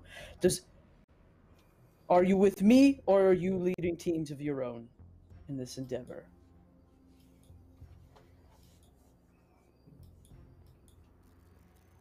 I think if we go together. I think we should all be there when we find the sword. Yes. I think we can trust the crew. They're well trained. And we have our own. Plus, we have our own specialties that will be helpful for all in the group. Yes. And they have Colex experiments to help them along their way. Kolek, make sure that each warrior is equipped. Is juiced before they leave.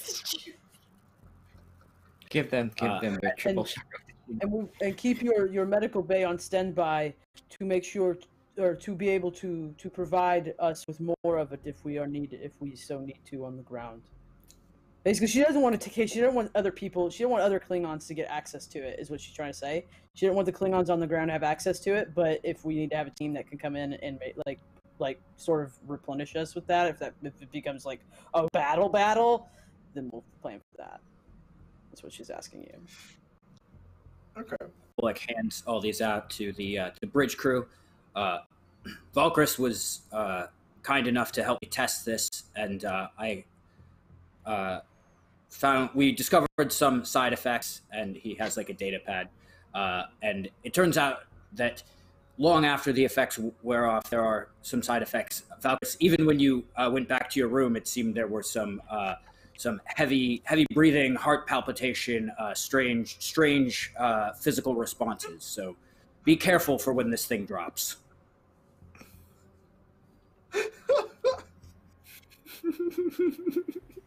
Alexa best. Oh, amazing. Best Klingon Well, doctor today's ever. a good day to die of embarrassment.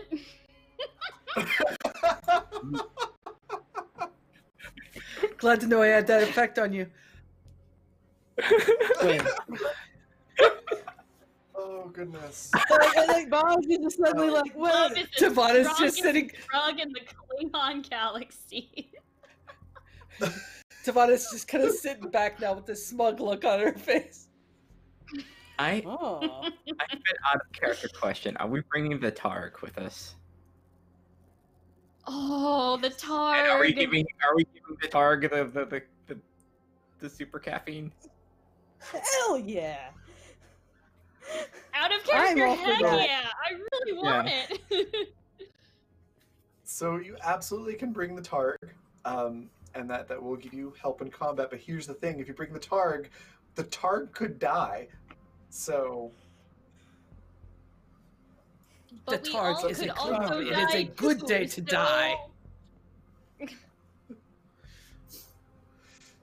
Think of the stories Oh, and the God. songs that this Targ's progeny that are living in the Ferengi bait shop swamps will sing of its You know how sire. many Klingons are gonna want to get their kids one of your puppies?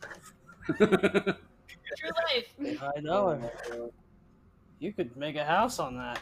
I knew a guy back in the day. Well, I'll tell you guys a story later. We gotta get ready for a battle. Anyway, so All right. she just By she the, just takes. Oh,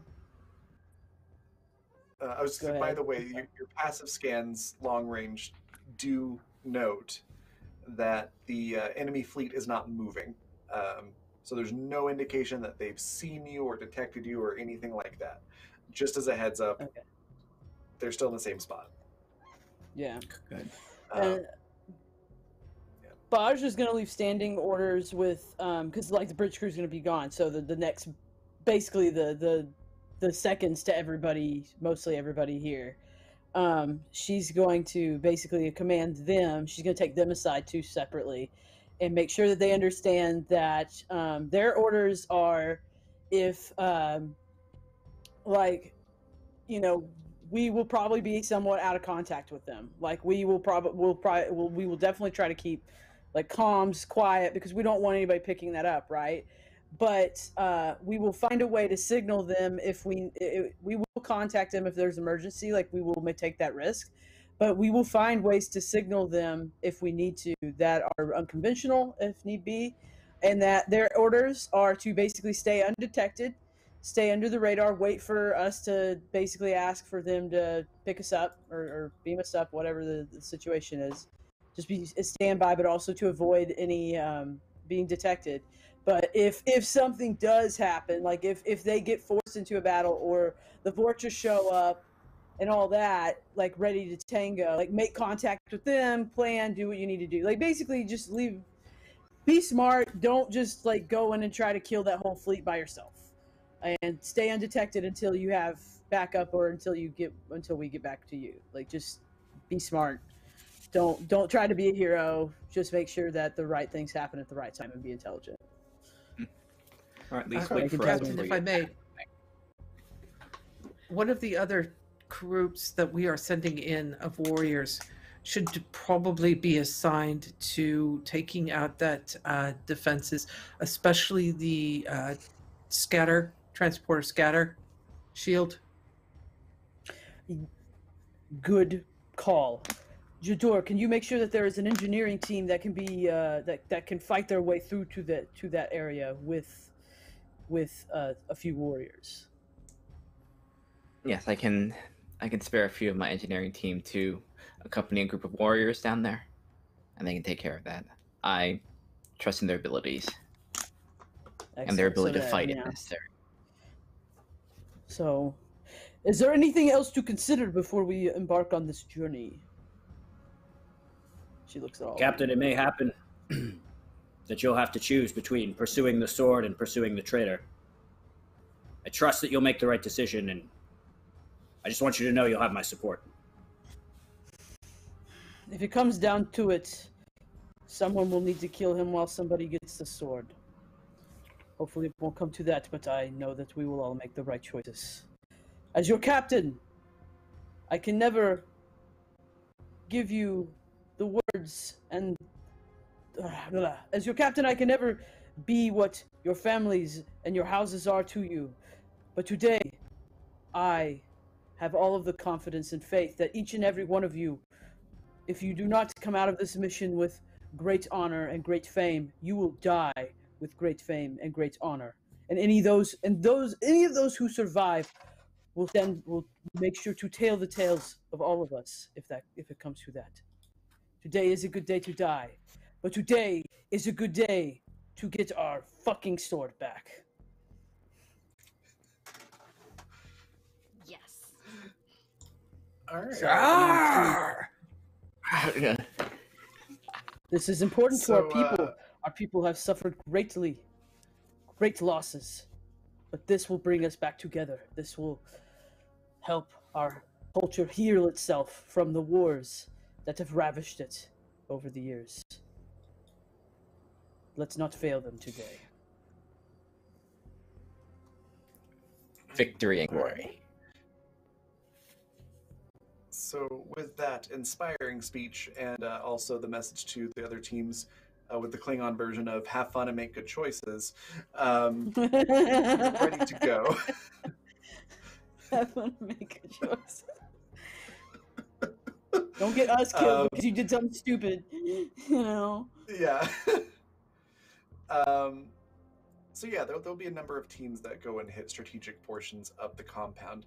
Now, question: do you want to be the first team in, or do you want to wait for the other teams to do some things before you go towards the command room? I'm hoping that we can. I don't know. I feel it's on Klingon of us to not be like basically all at the same time. I think it should happen all at once. It should literally be everybody like attacks at exactly the same time. Like there's some kind of signal between the teams. Like we're all in our different areas, and we know like once we're on ground, like we all have 2 minutes to get in position, and at the end, like we all have a timer, and once that 2 minutes is up, it's like boom, there it is. Klingons everywhere. So that's Hit them my hard plan. and overwhelm them. You know, Cobra Kai, strike hard, strike fast, strike hard, no mercy. Pretty much that goodness. philosophy there. Just completely surprise them, because I don't want it to be like, oh, there might be people coming after us. No, it all happens at the same time. They all die at the same time. The enemies, not us. I don't want us to die. Then we'll go ahead and But fast if forward we a little do- bit. You've All at the same time. Boz needs to be on a lot of you're shows, able- guys. I can't have that today. No, not today. You all teleport down at the same time. You're all in position. Currently, what you see in front of you visually is a freakishly tall concrete-like wall with some sort of electric-looking flickering happening up at the top, almost like you. It's not a glitch in a holodeck specifically, but it kind of looks like that effect where you can tell like there's some sort of electric field interacting with the edge. So there's no indication that it is a hologram. It's just a similar effect. Just make sure that's clear. And that's what you see as you teleport in. There's no cameras or people where you are because you're just outside the complex. Okay. So each team knows like their goals, right? Like they could kill these guys or fix that, or take that thing apart, etc., etc. And the walls, like, are they easy to scale? Like, if they weren't easy to scale, I'm sure every team would have some kind of repelling, like some gear to get them over the walls, like the old-fashioned way. Yeah, grappling hooks like, and what's- all of that. Yeah, sort of like thing. what's the situation there? Yeah, they're basically like super strong concrete, so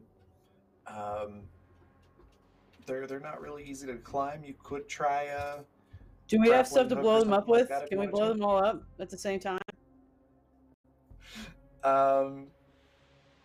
Well, That's a no, good that idea. that That's It an would've been a interesting good idea, idea. though. Because It if would have that been a is the good route idea that to we think go, of that before you teleported down. that's true.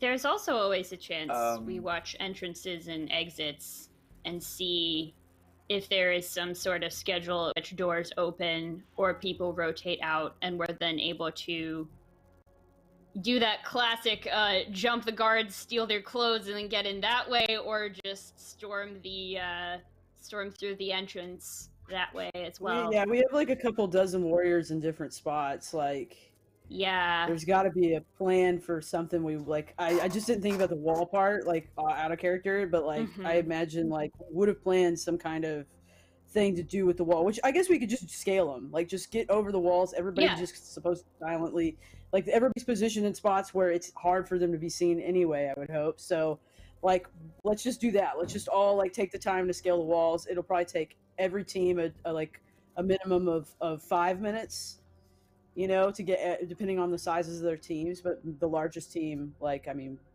basically everybody has 5 minutes to get over the walls and get a position and attack. Like, it's not going to be we're going to contact each other. It's you're on a timer. Yeah. Not at all trying to dissuade you from that plan, because that is a fine plan. Just reminding you that you have the option. You do have a Klingon bird of prey in orbit that can shoot at the ground. If you wanted to go the more explosive route, yeah, there's a downside. But just reminding you that option is there, in case you forgot. We Hopefully do know that they're well shielded too. Yeah. So that's well when we'd have to get through their shields first.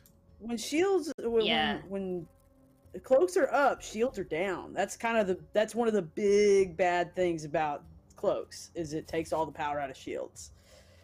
Generally, that's usually the Star Trek rule. That's how they make the Klingons and Romulans not OP. But we know that the compound is also well shielded. So we would have to get through their shields with our ship's fire before. Route. Yeah. I vote for a big, massive attack inside their own walls very fast. Okay. So we're going to stick with the scaling Unless thing. what? Unless Valkyrie's what I say. Their shields are in a different, like the things that power up their shields are in a different location than this compound. We take those out. And it's accessible while from we're trying to get outside. in. And the engineers could do that. The engineering team could take out shields if need be, but only if that's if the power and stuff's accessible from outside. We have the plans to the compound. We should be able to identify it. Yeah. We should be able to know that. Yeah. The plans show that whatever is powering the shields is inside the compound. Internal. Yeah. Let's just do. Let's not make the Klingon solution of shooting at stuff with a ship full of people that we want to survive, so we can get out of here. So let's do the thing. Let's be sneaky about it. Let's we cloak our ships. Why can't we cloak our entrances once in a while? You know what I mean? Mm-hmm. So let's I out of character. That's what I think, and I think Baj would probably be playing for more of that because she knows she's been doing this with the Hurq. It's the best chance you have. Is to get them when they don't expect you. In that case, I need everyone to give me a fitness, and I'm going to go with fitness and engineering for this one, because you got to figure out how you want to scale the wall. So I need a fitness and engineering check, and it's going to be 2 successes for each one. Can I also... I'm reading something. This isn't a command task, though. I can't use that. But you hesitate to demonstrate your prowess, blah, blah, blah. Sorry. Okay, that's melee. Sorry. I thought I had a leadership talent that would work for this, but I don't. So never mind. So, yeah.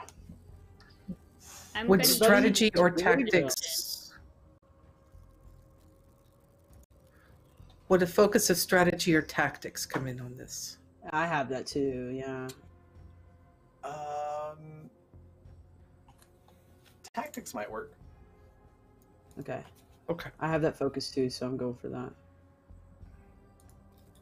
And I'm using some determination to give myself an extra die. It says the Ogre's Vaughn rolled, but that was me. I just hadn't changed that over yet.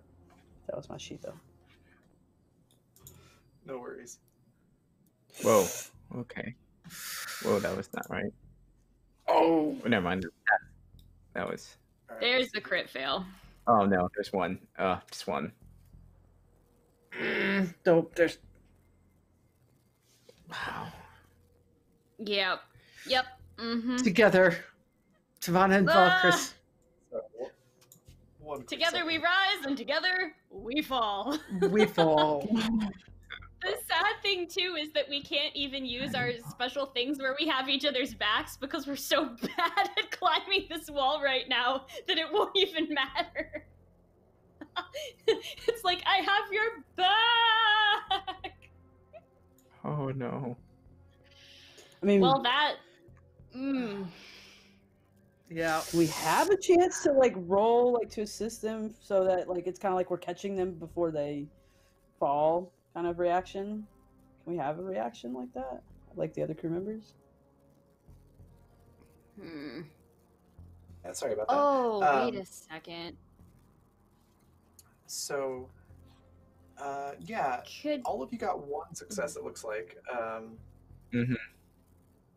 Had a couple of crit fails, but you also had successes, so that's fine. It wasn't a total crit fail. So I'm just going to say that you all make your attempts to get up the wall, and whatever route you choose to take, it gets you about halfway up the wall, and then you just sort of slide down, kind of cartoonishly. It looks cool, doesn't it? But like doofy at the same time because cartoons. Yeah.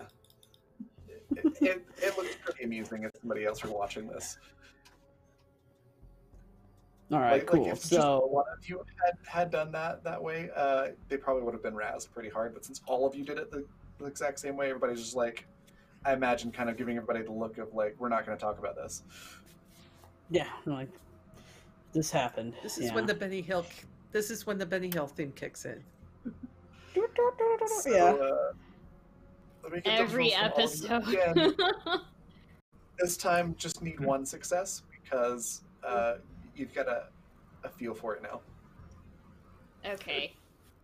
Well, screw it. I'm gonna go ahead and also take my combat cocktail at this point to give myself a momentum so I can roll 3 things instead of just 2.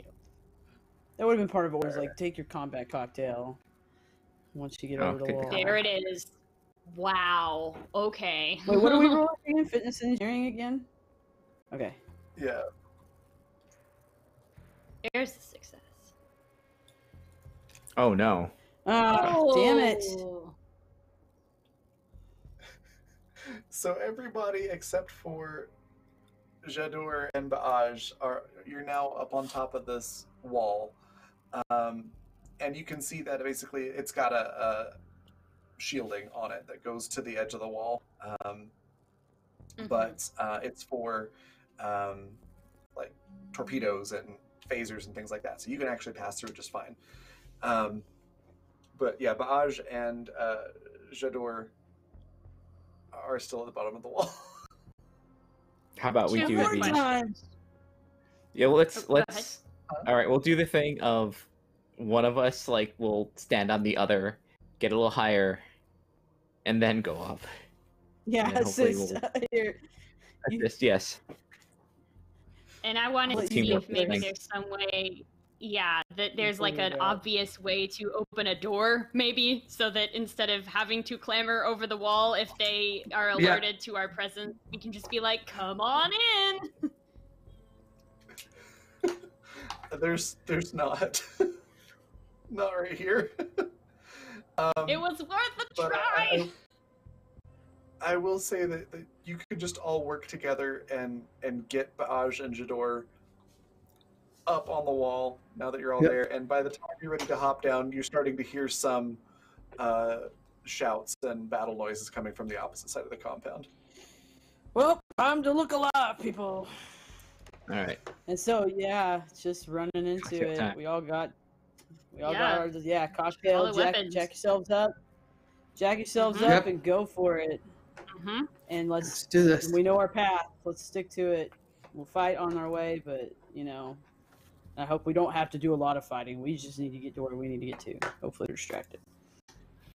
But yeah, Yeah. balls out. This compound is rather large, so it does take you a little while to get to the command center. And along the way, there are other soldiers that come out to meet you to try to stop you. And you will note that they are all Klingon. And and they're wearing the crest of the House of Duras. However, fortunately for you, your troops are really good at what they do, and they sort of swoop in at the last second and take the aggro, so to speak. So your men are fighting for you to clear the path to the command center. Yeah. So we're probably hitting a few people on our way, that kind of thing. But we're really, I would imagine, booking it.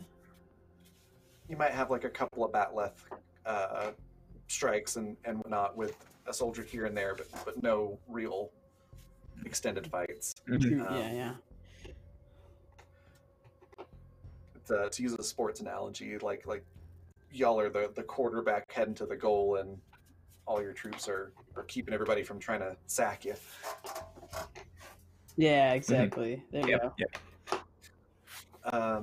But you eventually Sweet. make it to the command center, which is a large building, and from the blueprints you saw that there is,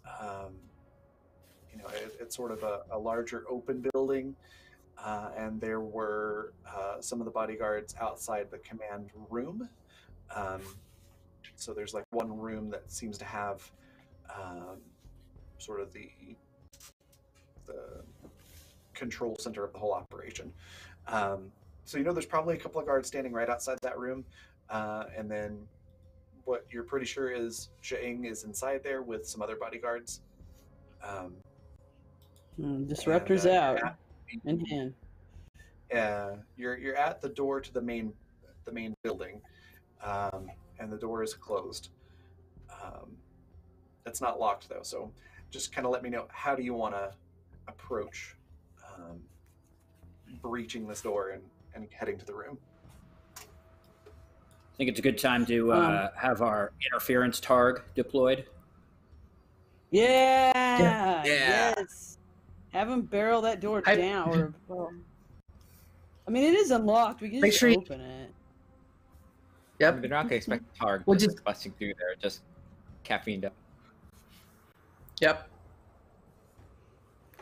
What we have here is a pit bull on meth. Disrupting your door a little bit.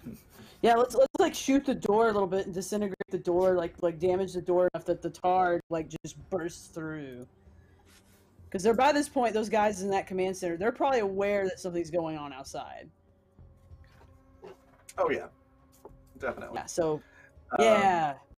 Baj will like she'll just like she'll fire that door up a little bit just to make it a little weaker so that Targ can just break in and take their attention right away. Let's do a daring and security to attack the door. 2 successes to quickly daring deal with security to attack the door. Attack the door. I don't even know. I don't have it. There's my disruptor. Okay. I just want to make sure I had that. And, yeah, I'm pretty good at stuff. So, 1. So, I destroyed the door that much, or what? Do you want me to roll damage to the door? It takes you a couple of times. So, it's like you were trying to get it in, like, just a quick burst and have the hole open enough. But after the smoke clears, you're like, oh, that's not big enough for the time. You have to do it again, essentially. And you hear from the other side some Klingons muttering about, why the hell are they shooting the door open? It's unlocked. But I don't know. Get ready. Yeah, so after the second time, it's big enough, and your targ just charges in.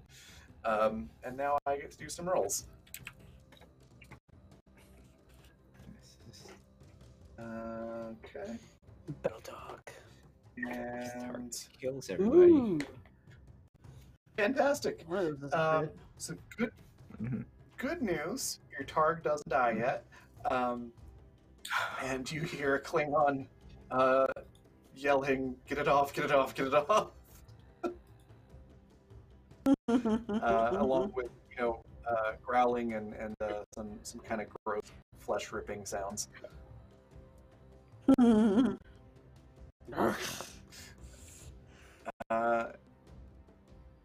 with that, I'm going to say now we're officially in combat, so I'll still leave the turn with you all to start off with. But we are going to go turn order now. So who wants to go first?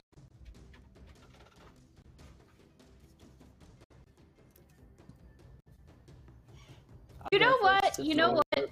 Ready?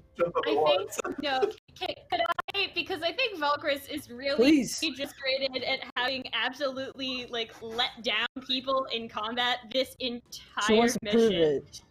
And She wants yeah, to they're prove just it sort to of like, people. no, I'm gonna do this, and then that means whoever goes next gets follow my lead.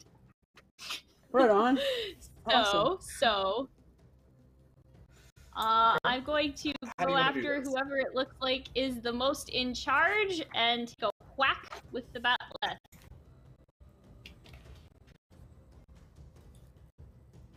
Oh. So here's the question first. Yeah. So the door is still there. It's only got like a doggy door opening at the bottom, big enough for your Oh. targ. Well. So you can open the door and charge in, or you can like dive through the hole if you want to, or do something else. But you don't actually know who's on the other side just yet. I want to Just know that dive there's through at the least hole two because that sounds the most cool, and we're being reckless because today is a good day to die. So I'm just gonna You're like, just like sliding by, like- like cutting dudes like ankles off. It's pretty yeah, cool. exactly. They'll never expect it. So let's do We'll call one it success, the daring Valkyries maneuver. daring and security to duck through this little hole. 2 successes! You got Yay! You're now up to 6 momentum, by the way, so you're at max Oh, momentum. Ah. So you dive through this door, presumably with your disruptor ready to go.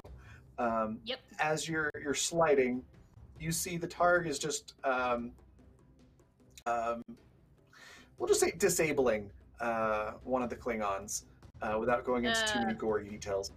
But the targ's doing what targs do. Ineffective. And the other Klingon is looking horrified at his friend now, and now surprised at you who are sliding along the floor. Would you like to attack them? Yes, I would. Do you want me to re-roll for the bat'leth, or just use what I had earlier? Well, that's a good question. Are you using your bat'leth or your disruptor? Because bat'leth would probably be a little bit too far away. The disruptor. you What like do I throw roll your for bat'leth. that, though? Okay. Gonna be, I believe it's control and security, I think, to fire your disruptor. Okay. So just another one of those. Thank you. Oh no. Oh no. And we're back. So, So there I was, after diving through the doggy door into the command room. And And yeah, you'll never there's also believe what things happened like next. My fire. shot went wide. Oh, miss. Yeah, so you fire an S, but sort of good news, bad news situation. So the bad news is that you missed. The good news is because you slid through the opening, the Klingon was more prepared to shoot at somebody at like chest level. So they're completely unprepared to shoot back at you at the moment. And your disruptor blast hits the wall behind him and kicks up some dust. Just mildly disoriented. Yeah, at least it's distracting. I'll go with that. Yeah. Now you have the option. You all can spend a momentum to hold initiative, or you can pass it on over to me. You are at Considering we have max 6 momentum right now. momentum, and we now have the element of surprise, maybe we should spend it. Yeah, let's Yep. do. I I agree. think, Yeah, I think I- we should I- hold on Yeah, to it. and and Hold on to Tavana's the going to be turn, right on Valkyris' heel. Yes, good targ. Yes, good talk. All right. Tavana's following right behind Valkyris.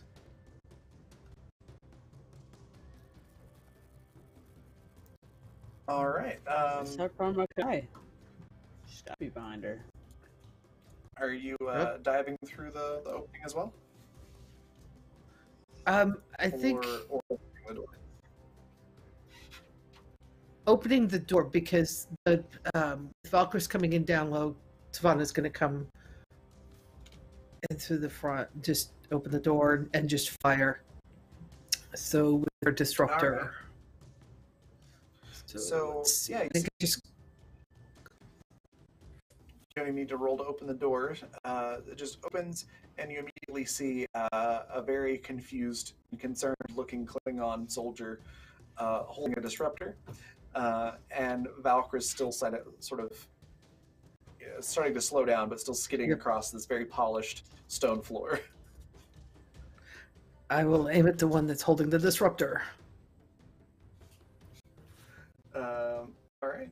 Oh, you gotta roll the attack first, so that'll be control and Oh. security. Blur. And they There you they go. each need to roll as well. They got 2 successes, so they managed. Oh, I get to, an extra dice though, duck did I not? Okay. for Yeah, you do. for 'Cause you tactics. quite literally followed my lead. Yep. Oh, follow my lead. Yeah. Go ahead and have Oh another- no. Nope, just Oh, the one So success. now the luckiest Klingon in the world, or in the galaxy, because he manages to duck out of the way just in time. There's like a little inverted hawk hairstyle kind of going on there as your disruptor bolt just singed all of the hair down the middle of his head. And he's quite shaken, but otherwise unharmed.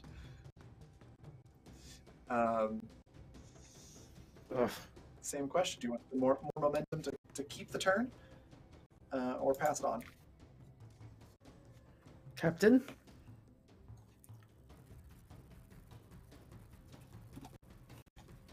You're muted.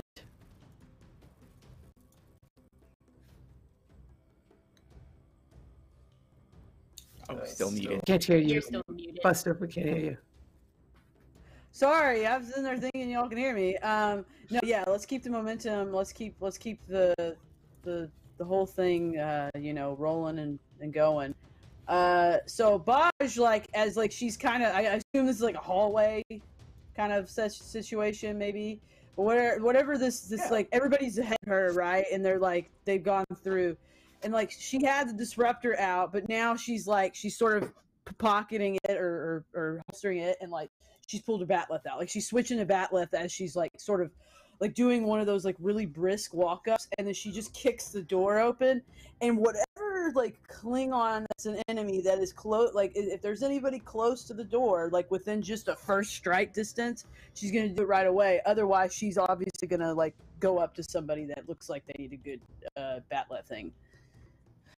Okay. She's gonna have it broken. She's gonna have been broken out. She has it the broken way, and it's weird because she's sort of holding it in a weird way to them. Okay. Yeah, you just see the one very, very lucky Klingon, who's now kind of half squatting, because he just ducked out of the way of that disruptor bolt. And you see another, probably dead by now, Klingon being nommed on by the Targ. Yeah, and let's they're go on with either the side lucky of guy. a door, which goes into the command center. Okay, so it's you have to run a few feet there to get into striking distance.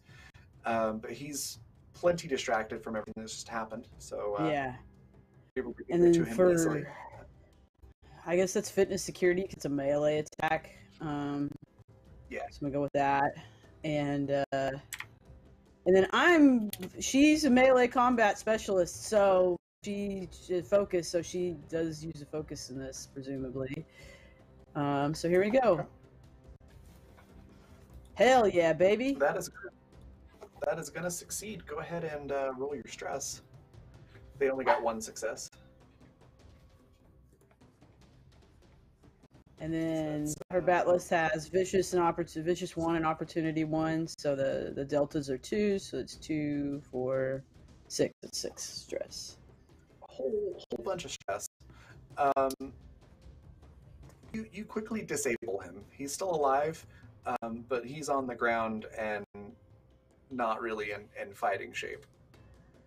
I'll just kind of bark at somebody, disarm him, keep moving. Like basically somebody behind us will finish him off, but we gotta move, kind of idea. And then she's literally just gonna continue wherever the next room is. She's continuing into it because she's not stopping. Right behind him is the door to the command zone or command center, and it is a heavy reinforced door that is locked. Yeah, if she can't get it open, she'll yell for Jador, get this door open, please. And she'll cover you while you do that. Is there any access panel on this? Or is it just like a flash door? Yeah, there is on the door itself, but right next to it there is a panel for the door controls where you could put in a key code to unlock potentially. There's also a little intercom button so you can speak to whoever's on the other side of the door.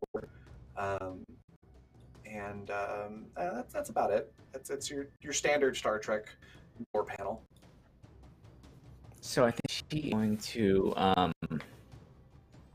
use we'll keep her momentum dagger. if we still can. Yeah, she's gonna use her dagger to kind of wedge it open.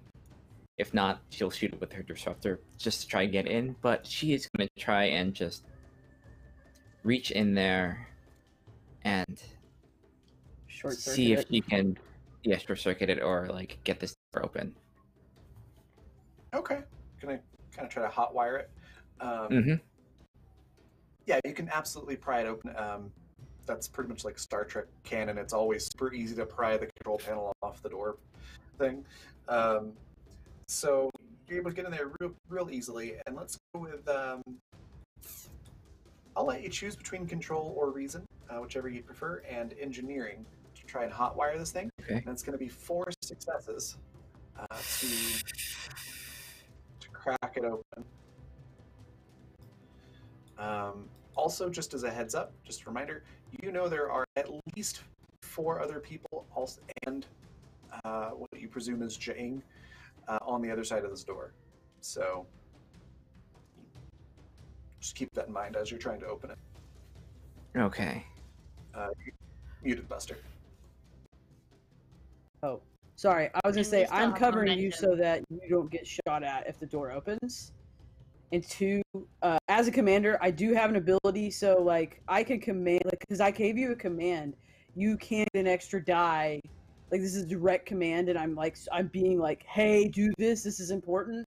I get that power once in a while to grant you determination through that. Okay. So you can use that to add a die if you want, because I'm spinning.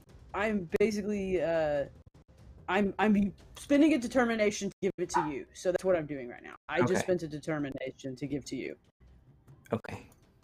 So now And you I have an think extra. I might. Okay, and I might use 1 momentum for it as well. Okay. So maybe the That'll put you 4. at 3 now. Oh. Even with determination? I think So- puts us at 3 so you're also momentum. spending momentum. Oh, 3 momentum. Oh, okay. Okay, Yeah. 3 momentum. Yeah, not 3 dice, Yeah, 3 three momentum left. Yeah. Yeah. Yeah, okay. Sorry. Thank you for All right, translating let's for do me. Yeah, no problem. Thanks. All right, let's do it. Doof. Ooh. Oh, holy cow. 7. You did Okay, well. so Wow. you're back up to 6 momentum. And yeah, you take full control of this door. You sort of hotwire it, so now the control panel, you can press open or shut or lock from this side, and it will basically override anything from the other side. You've got full control over this door. Okay. Oh, I have an idea. You know, disruptor's not gonna be. Can I rig my disruptor so that if I try and fire it, it will like start overheating, and we throw that in. That is an old school Star Trek thing that a disruptor can be rewired to blow up. Same thing with like communicators, like all that stuff. Yes. I use them as Absolutely. grenades all the time. Yeah. So I think what go with Jidra's planning with this is like she'll open the door, but she'll give her disruptor someone to like throw in the second this door opens up. Okay. So it's going to be Terrible. daring and engineering to do that. Two Okay. successes to do this without, blowing up in your face. Hmm. You are back at 6 momentum, so feel free to spend that. Okay. I want explosive, so I might use 2 momentum if that's okay. If we do good, we'll get these back. All right. Task roll. Let's do it. Always take engineer to a fight, guys. Yeah. All right. 4 successes. So you got that momentum back. Sweet. And yeah, it is starting to overload.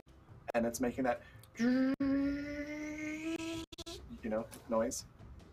Yeah. It's getting higher Before and we higher pop the voltage. door open, I want to stroll in, last to join the party, whistle to get the targ off of the dude, and as a lucky Klingon is like probably reaching for their weapon, just like crunch their elbow. Okay. Oh, also hold on to the targ so the targ doesn't chase after the disruptor. Oh yeah, good call there too. No. Don't Yeah, fetch the you're bomb, little buddy. Don't. The do it. targ. I'm pretty sure this targ hasn't been taught to fetch yet. But it could be like squirrel. I feel like the targ would go retrieve, but not necessarily have the bring it back part. Yeah. They're treating what I'm Like, worried about. They wouldn't have time to come back. So the target's happy as a clam. It runs up to you, just its face is all bloody, and you keep the other guard from getting to his disruptor and everything, and it looks super cool. Anything else you want to do with that? No, just trying to make the captain look good, following the orders, stomping on dudes. Yeah. I'm getting. Very cool. I'm just ready. Like we're all standing like in cover next to the door in case a barrage of shit hits us. So just ready to go when you guys are. You're all looking pretty badass. You're welcome to breach the door at any time. Who wants to go first?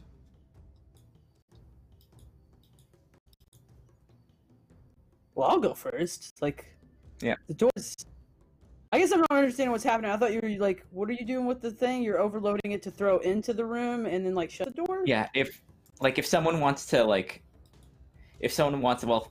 while the door opens, or if someone with a good arm wants to just like give it a good throw. As like the first. Yeah, one. just Okay. yeah. Let's Yeah. just You want to open it, throw that in there. Yeah. And then close the door. Keep Yeah, I'll going. throw it. Like, yeah. I mean, they gotta dive out of the way, and like we'll just shoot at them. We'll be in cover. Like we'll Yeah. be in a position where Yeah, we'll we be know exactly. blasted us. Out of the blast radius, Okay. exactly. Everybody gets. We wanna to watch it swirl. happen, though. Yeah. Flashbang. More like a flashbang kind of situation is what. Yeah. Yeah. Yeah. Yeah. Okay, Orient I'm them, with you now. Stun them. Yeah, it's getting higher and higher pitched. At the right moment, somebody's able, whichever one wants to open the door, you're able to open it, and Jador, you can toss in without having to make a roll. It's pretty simple. The floors are actually like really smooth and well polished. It looks really nice. It also makes it really easy to slide things across it. It's like So it just kind of intent on curling, just like. God. Yeah, exactly. Double up the extreme sword. hurling with the overloading disruptor. Yeah, it slides in there. As it does, you're able to pick out there are 4 guards in this room, and Jaing holding the sword of Kahless on sort of like it's like a cross between like a fancy office chair and a throne.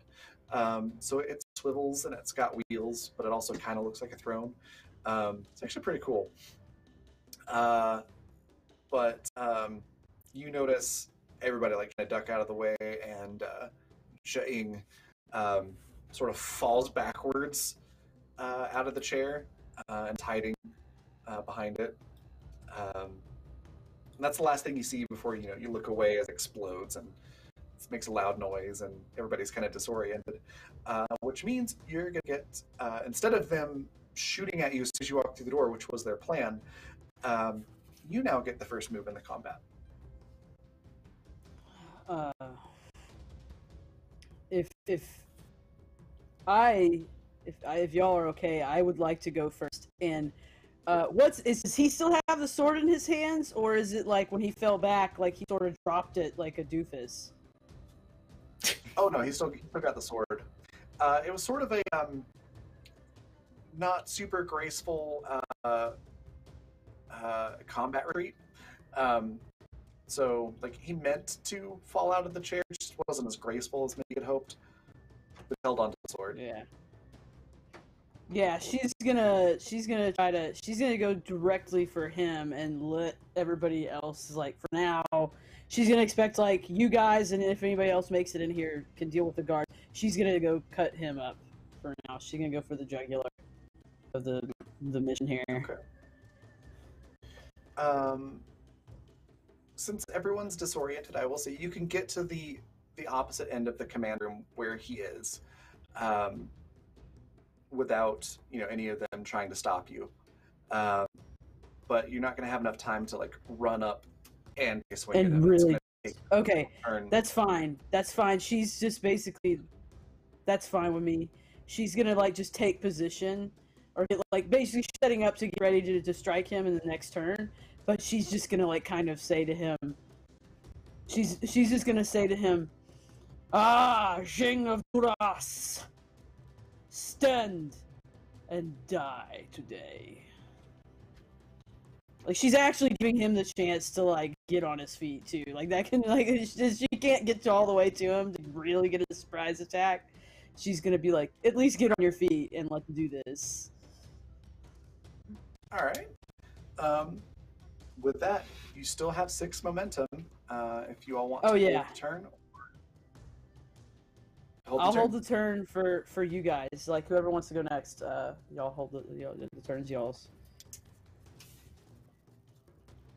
Keep rolling really good, guys, because we just keep the momentum up constantly.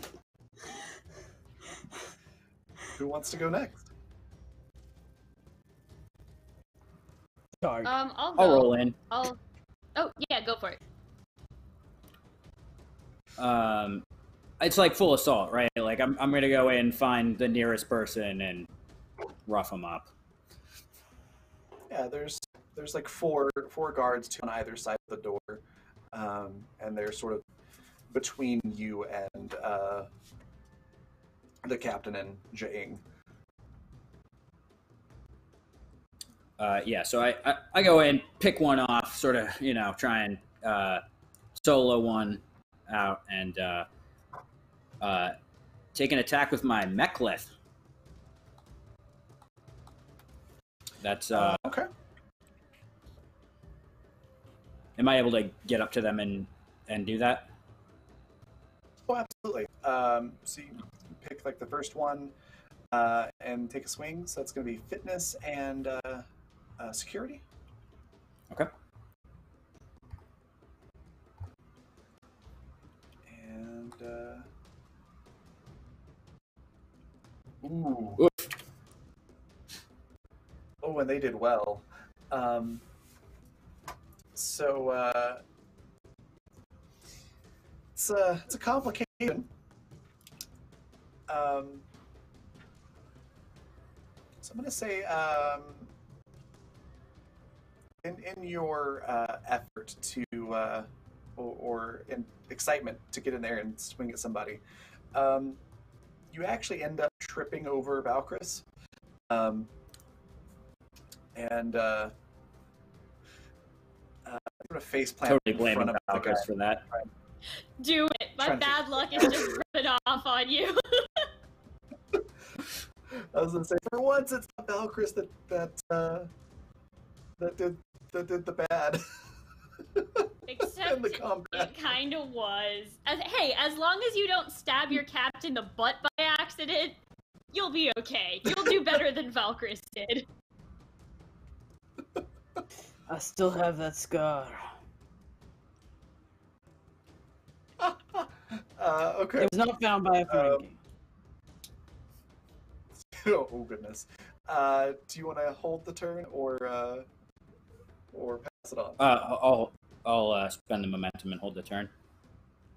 All right. I have an idea. If you spent it and hold the turn, but you tripped over me when you missed, I think that's my cue, where it's like, if I'm falling back down again, I'm getting a shot off on this disruptor before I hit the ground.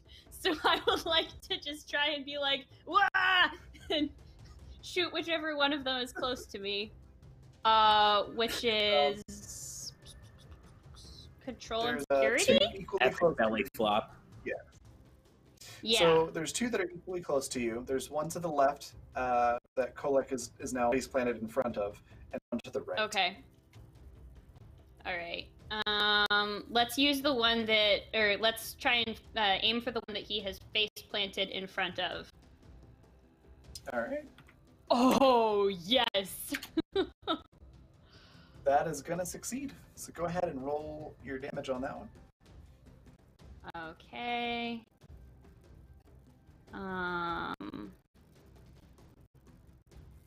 The disruptor is how many dice? I don't have it loaded into here. 3.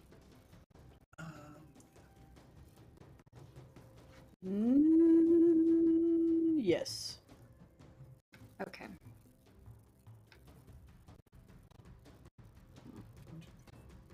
Well, that's 6 either way.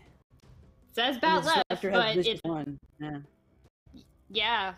Wow.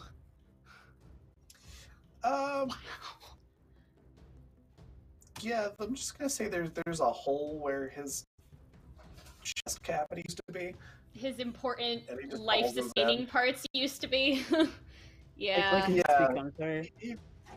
Valkyris will Both remember this redundant. moment and treasure it forever because they know that they will never be this good at fighting ever again.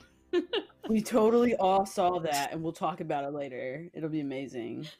For the rest of their Tavana- life. Tavana totally has Hard Eye doing the anime Hard Eyes thing and is composing the Song of Glory. Yes! Oh my Yes! That's great. And then as a question, do you want to try holding momentum there? Or, Yeah! Let's hold the turn! Whoever goes next gets follow my lead. Shoot a hole in someone's chest. So Tavana and You could- Shador, I think, are the only that haven't gone this whole round. Are you okay with Tavana going? Muted there. You're- Oh, Tavana should definitely benefit from Valkyrie's awesome shot. Okay. All right. So I've still got one to the other side of the door, correct? Yeah, you've got two to the right. They're spaced apart a good bit, and one to the left. One to the left. All right. So if the one to the left is within batleth range, Tavana will just step in, and because knowing Valkyris, just kind of sidesteps off, and then we'll take the swing with the batleth. Okay. Go ahead and do fitness and security, and yeah, you'll have to like run a little bit and probably hop over Kolek on the ground, but you're able to do so and get up to this guy. Okay. And I'm going to spend a determination as well. Okay. Are you Oh. kidding me? So that's swing and a miss. Yeah. Urgh. They got a couple successes there.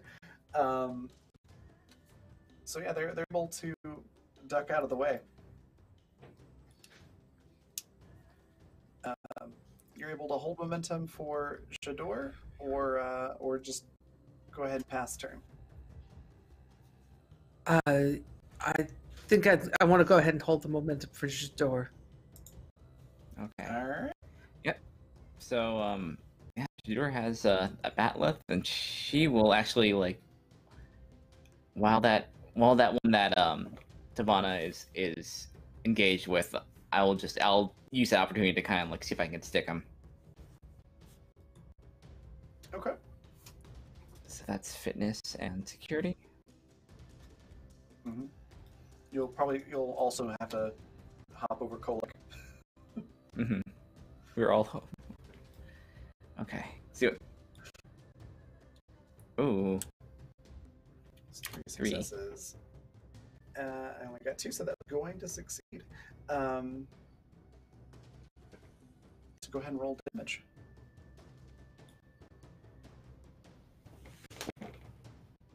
So that's 4. Yeah, you get a good hit in. You definitely draw some blood. Still standing, still doing okay. But yeah, you definitely got a good hit in. We'll get it. With that, I'm going to go ahead and move it to their turn.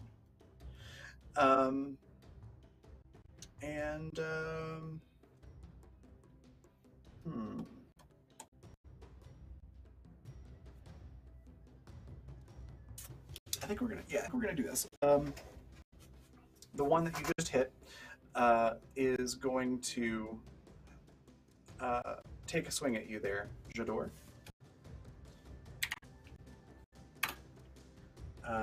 With 1 success.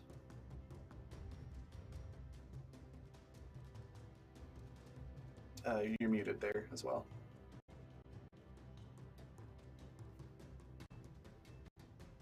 Oh, is it it's the same thing to kind of react, right? It's fitness and security. Yeah, pretty much. Yeah. If there's other ways that you would like to do so, like you could easily argue, daring instead if you want to do like a really wild way of trying to get out of the way. You're welcome to argue for different attributes to roll, but default, yeah, it's going to be fitness and security. That sounds fine. 1. 1. So that's a tie. So I think what I'm going to do is have they're going to swing at you. You dodge out of the way. They still get you with like the blunt part of their batleth. Yep. So it's enough to let you know that I need to make sure to be a little bit quicker next time. It doesn't give you any stress. Cool. And then I'm going to spend a threat to hold turn. And the ones on the right now have pulled out their disruptors. And let's see. I'm going to go with 1, 2, 3, 4. Okay. So Kolek is 1. Tavana is 2. Valkris is 3. And Jador is 4. Valkris, you're being fired upon. Oh yeah.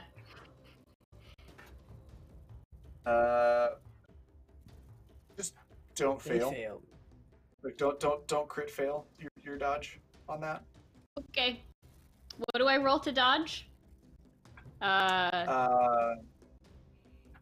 Fitness and security, or if you want to, argue a different way of avoiding the damage, you can roll something different. No, for security should do it. I'll spend my determination because I really don't want to get shot with one of these, so I'll roll 3 dice.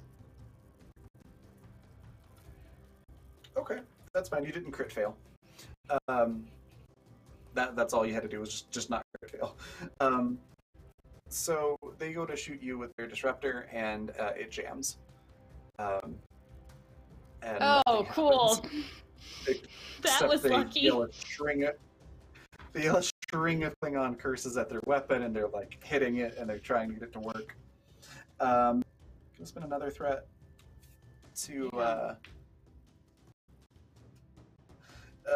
Yeah, we're going through threat momentum like it's candy on this.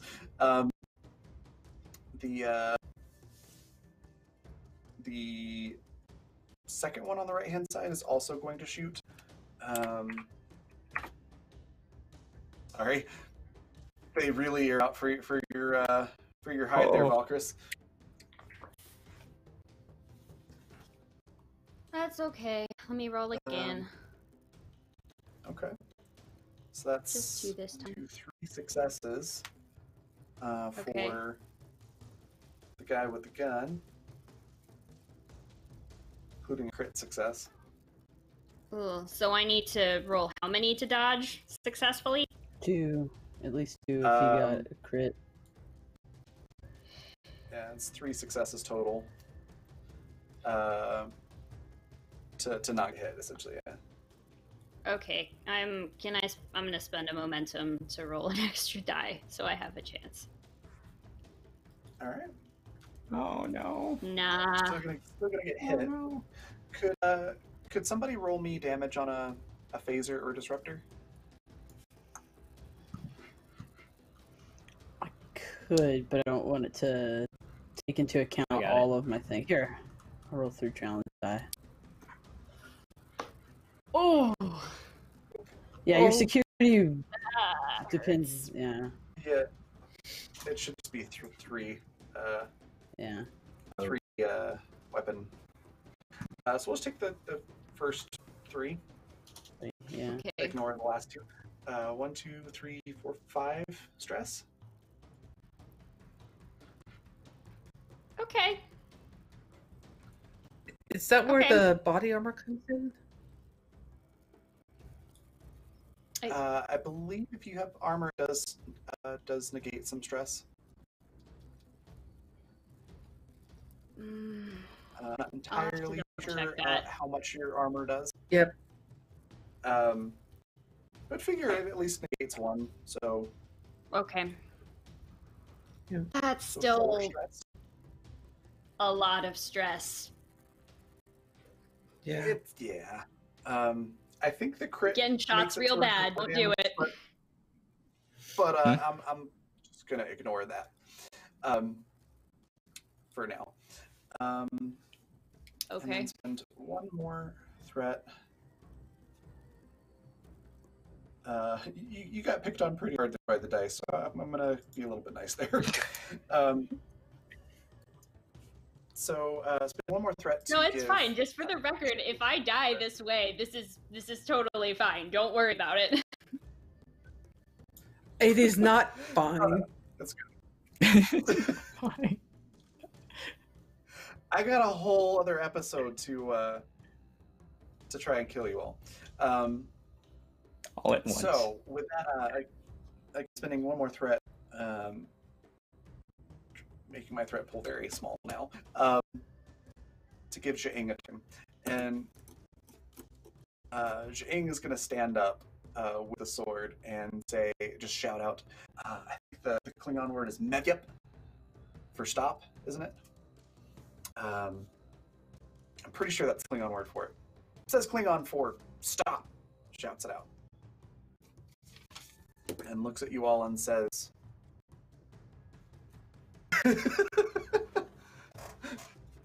sorry, I just saw that comment.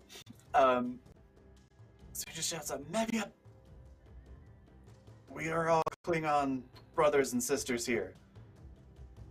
We should not be fighting. Why have you come and halted my compound?" And you have the option to. We were come to retrieve the sword of Kahless. on behalf of the Klingon people. And reclaim it and take it home to Kronos where it belongs. But we have also noticed your ships. They're abominations, a combination of Hurq and Klingon technology. This is not my first time to deal with the Hurq. They are a threat that must not be that must not be seen again by the Klingon Empire. Ah, my friend, they were a threat. Now we can use them. It will be the salvation of the Empire. The Empire has grown weakened under Gowron, and while Martok is an honorable man, he's still lowborn. And the Empire is weaker than it was even under Gowron.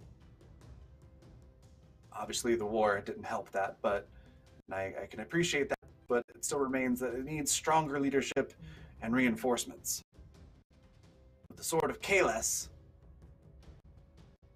and my Hurq allies, we will come in and rebuild the Empire anew. With strong The leadership. Hurq will only seek to dominate us as a people. They will not help you. Only to serve. Their only reason to help you is to serve themselves.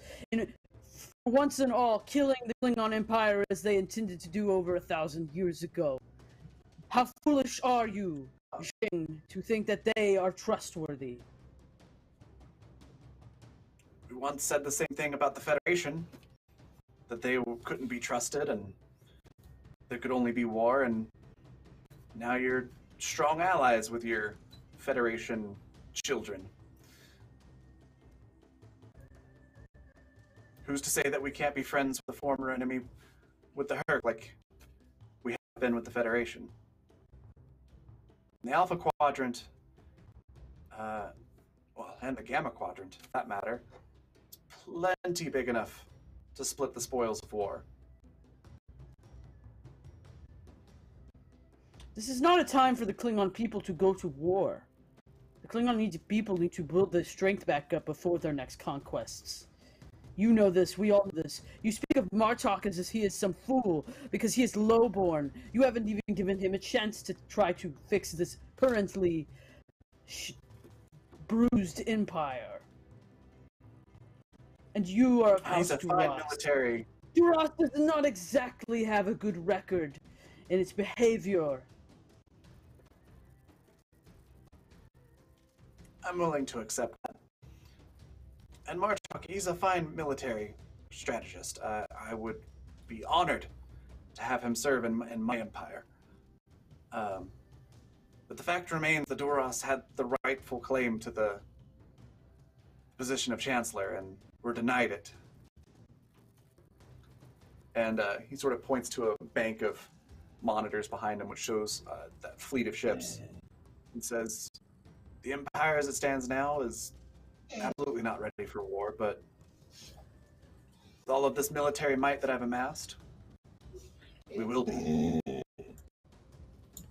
Well, he's we should not be talking fighting. about. Let us join together. Go ahead. Can I just shoot him Yeah, get him. while he's talking to Baj? Fuck this guy. Fuck him up. Yeah. I have a thing about monologuing villains. I mean, he is going to give. It's like, yeah. Respond. He's not. No.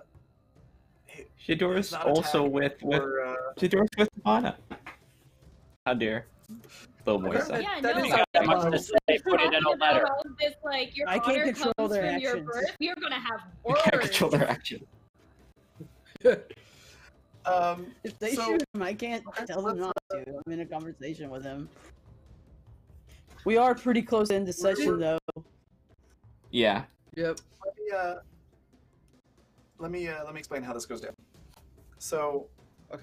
Zhang, who is he's still holding the sword of Kahless, but he's not holding it in a fighting position. It's like he's holding it out to the side, like as a I'm not here to attack you kind of a thing. Is and his free hand, he's motioning for the other guards to stop their aggression. And he finishes his little speech by saying,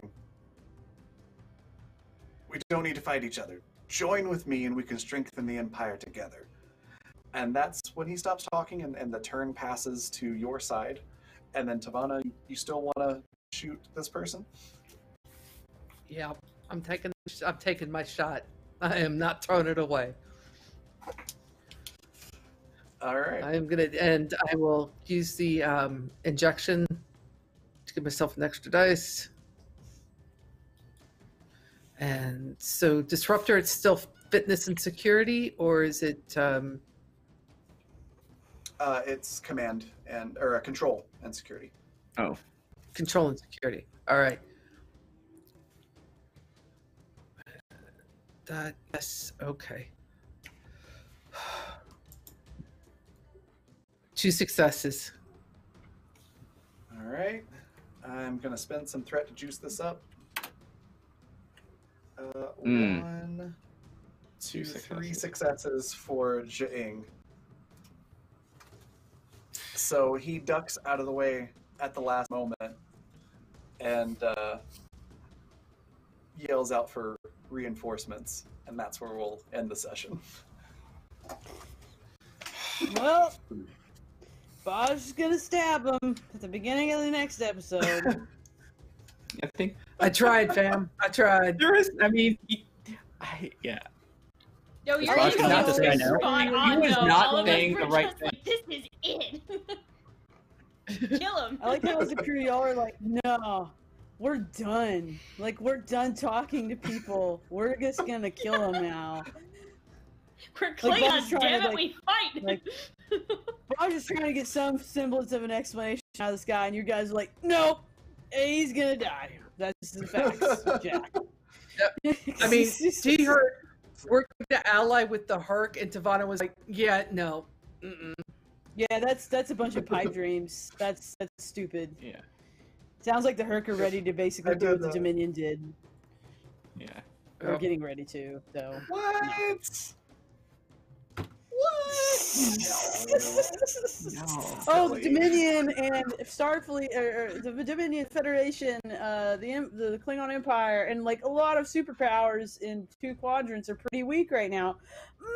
We totally don't want to invade them and take everything for ourselves while they're all in a weakened state. Not us. That's the Hurq. See, and Duras is just saying like the iron is red and prime for striking with the hammer. Anyways, Yeah, strike while that was a hot. fantastic session. Yeah, that was a fantastic session, everybody.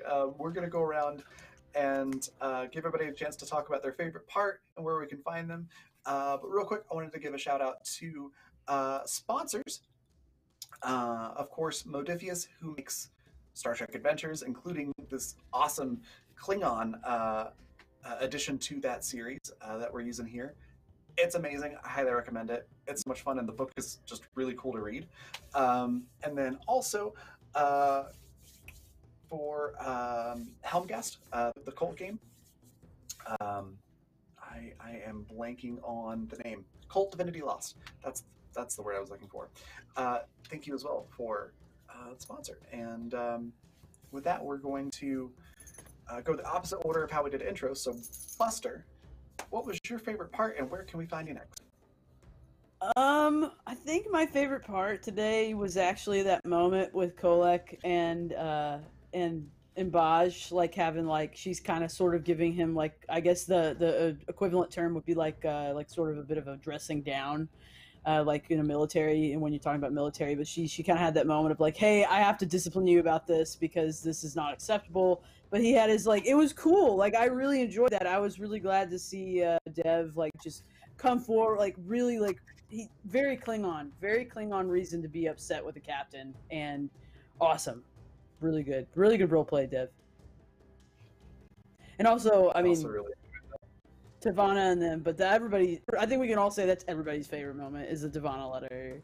That was amazing. Just chef's kiss. It's amazing. Where can we find you?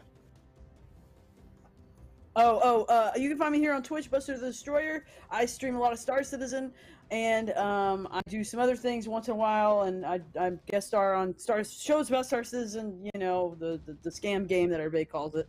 It's not a scam.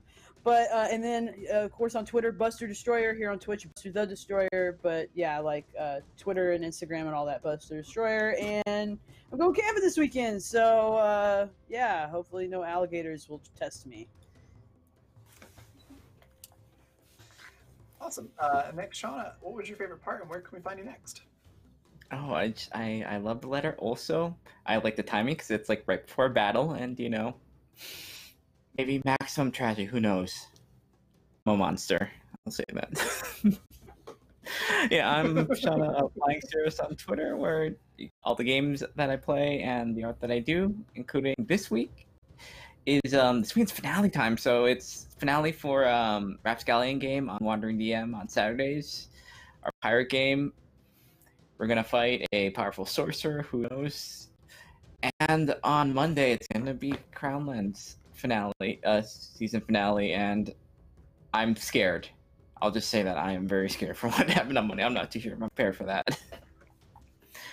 Other than that, there actually might be some cool things coming up in the early part of the week, so keep an eye out. Awesome. And then next, Anna, what was your favorite part, and where can we find you next? Oh god, speaking of being afraid of things, hi! I'm Anna. I'm at Nymeria941 everywhere on the internet. I mean, my favorite part was the letter, obviously, because geez, Kat, you just like pulled all these feels out of your back pocket. It was great. I also really loved getting to see the interaction between Baj and Kolek. I think that it can sometimes be really difficult to do like inter-party conflict and dynamics and stuff like that in RPGs, and y'all just nailed it. I was just like, yes, this is so good, but also don't fight each other because we're friends. So that was another favorite for me. I'm doing a lot of projects that I can't talk about just yet, so probably the best way to stay updated with that is to follow me on Twitter, where I'm posting vague teasers of things that I am excited to share but can't say what they are. I do also GM a City of Mist game called This Rough Magic that is very heavily inspired by Irish folklore and mythology and literary works. And that's over on the Twitch channel Heroes Without Limits, which is a channel dedicated to promoting content that is by, for, and about disabled content creators. So go check that out if you like mythology and you want to watch a game where everybody is playing as a character with a real-life legend living inside of them. You'll probably see some familiar encounter roleplay faces there too. And yeah, between that and then finale for this next week, that's about it. I legitimately do not know what is going to happen to this character, and I am both excited and scared to find out. And that's it. Awesome. Next, we've got Kat. What was your favorite part, and where can we find you next? I mean, get the letter. Actually, my favorite part was Valkyries and their cool moment of sliding through the target door and making it count, blasting a hole in it. And I mean, Tavana swooned. It was so good. That was Valkyries. I love Valkyries getting their moments. I love that. And yeah, so my name is Kat. I'm at Cleric of Court. That's where you can find me hanging out mostly in the ERP Discord, Cat Roleplay Discord, or on Twitter.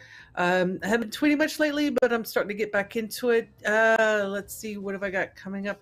Not a whole lot. Who knows what the future's going to bring? I'll be back here next week for our finale. Let's hope that they survive, because her love is wounded. This is not a happy thing. That's very true. And you know, as they say, to paraphrase what they say, next week is a good week to die. So we'll see what happens in the finale. And with that, we'll hop up to Dev. What was your favorite part? Where can we find you next? Yo, okay. No respect to Cap because your letter was beautiful and righteous, but absolutely my favorite part was Jadur showing up like after we have this big dress down with the captain, coming in with this like 5-step chess game of like, okay, here, we're gonna open up all the bays to the engineering room, and all the engineers are just gonna be like in their suits, and that way, I loved it. It was great. That was the number of steps ahead that decision was so exciting to me. So I really, really loved that moment. I'm Dev. You can find me on Twitter at DevPresto. I'm on Twitch at DevPresto. And yeah, you'll find me here next week, same time, same channel. Hopefully, maybe Kolek will get to practice some like actual medicine next week. So we'll see what happens there. Oh yeah. Heal her. Heal Anna. I don't mean to be an inconvenience, but I do have a gaping chest wound currently. So. You should see the other guy. Sure. Oh goodness. Yeah, See right through this is that. bigger. My favorite part. I just see right through it. Ugh. Oh my gosh. My favorite part, obviously, the letter was just, again, perfection. There were so many good parts. I did really enjoy finally getting to reveal Zheng and his master plan to rebuild the empire. But I also did really enjoy Kolek like ducking out of the way and getting ready to like start a fight with Baaj, and just the realization I'm like, oh wow, okay. Oh wait, no, they're on a Klingon bridge. No. I know. I Bad. was sitting there like the whole time, like, do we all understand what's happening here? Like, this is no Extremely lose territory. Yeah, the way you advance in Yeah. Klingon like military is like, say like you're like a science officer and like you're kind of getting tired of the science officer above you and you think you're better than them. You literally challenge them, like you challenge them in their like to a fight, and if you win, you get to be in their position. like most Klingons, like they have to fight their way to the top, like literally. Yeah. So that was really cool, and also just kind of getting to explain like, all right, let me make sure everybody understands the nuances of what's happening here. That was really cool, and I really liked the way that y'all handled that.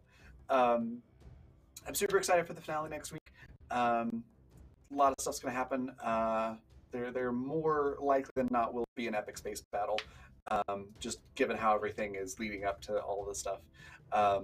So I'm super excited. As for where you can find me, so I'm Raven. I'm the creative director for the Raven Evermore, which involves a lot of stuff from tabletop game design, voice acting, art, and a whole bunch of stuff. And you can find me next tomorrow at 12 p.m. Mountain Daylight Time on twitch.tv/Raven, RAVVYN, for Neon Devils, where I play a supernatural detective who's sort of like a John Constantine type character. She's got magic and stuff. It's really cool. And then, of course, on my Twitter, which is right there above my head. And with that, thank you all so much for everybody who donated, retweeted, gifted subs, and all of that. Thank you so much for supporting the channel. And we're going to go on a raid. We're going to go raid Savvy, and it's going to be awesome.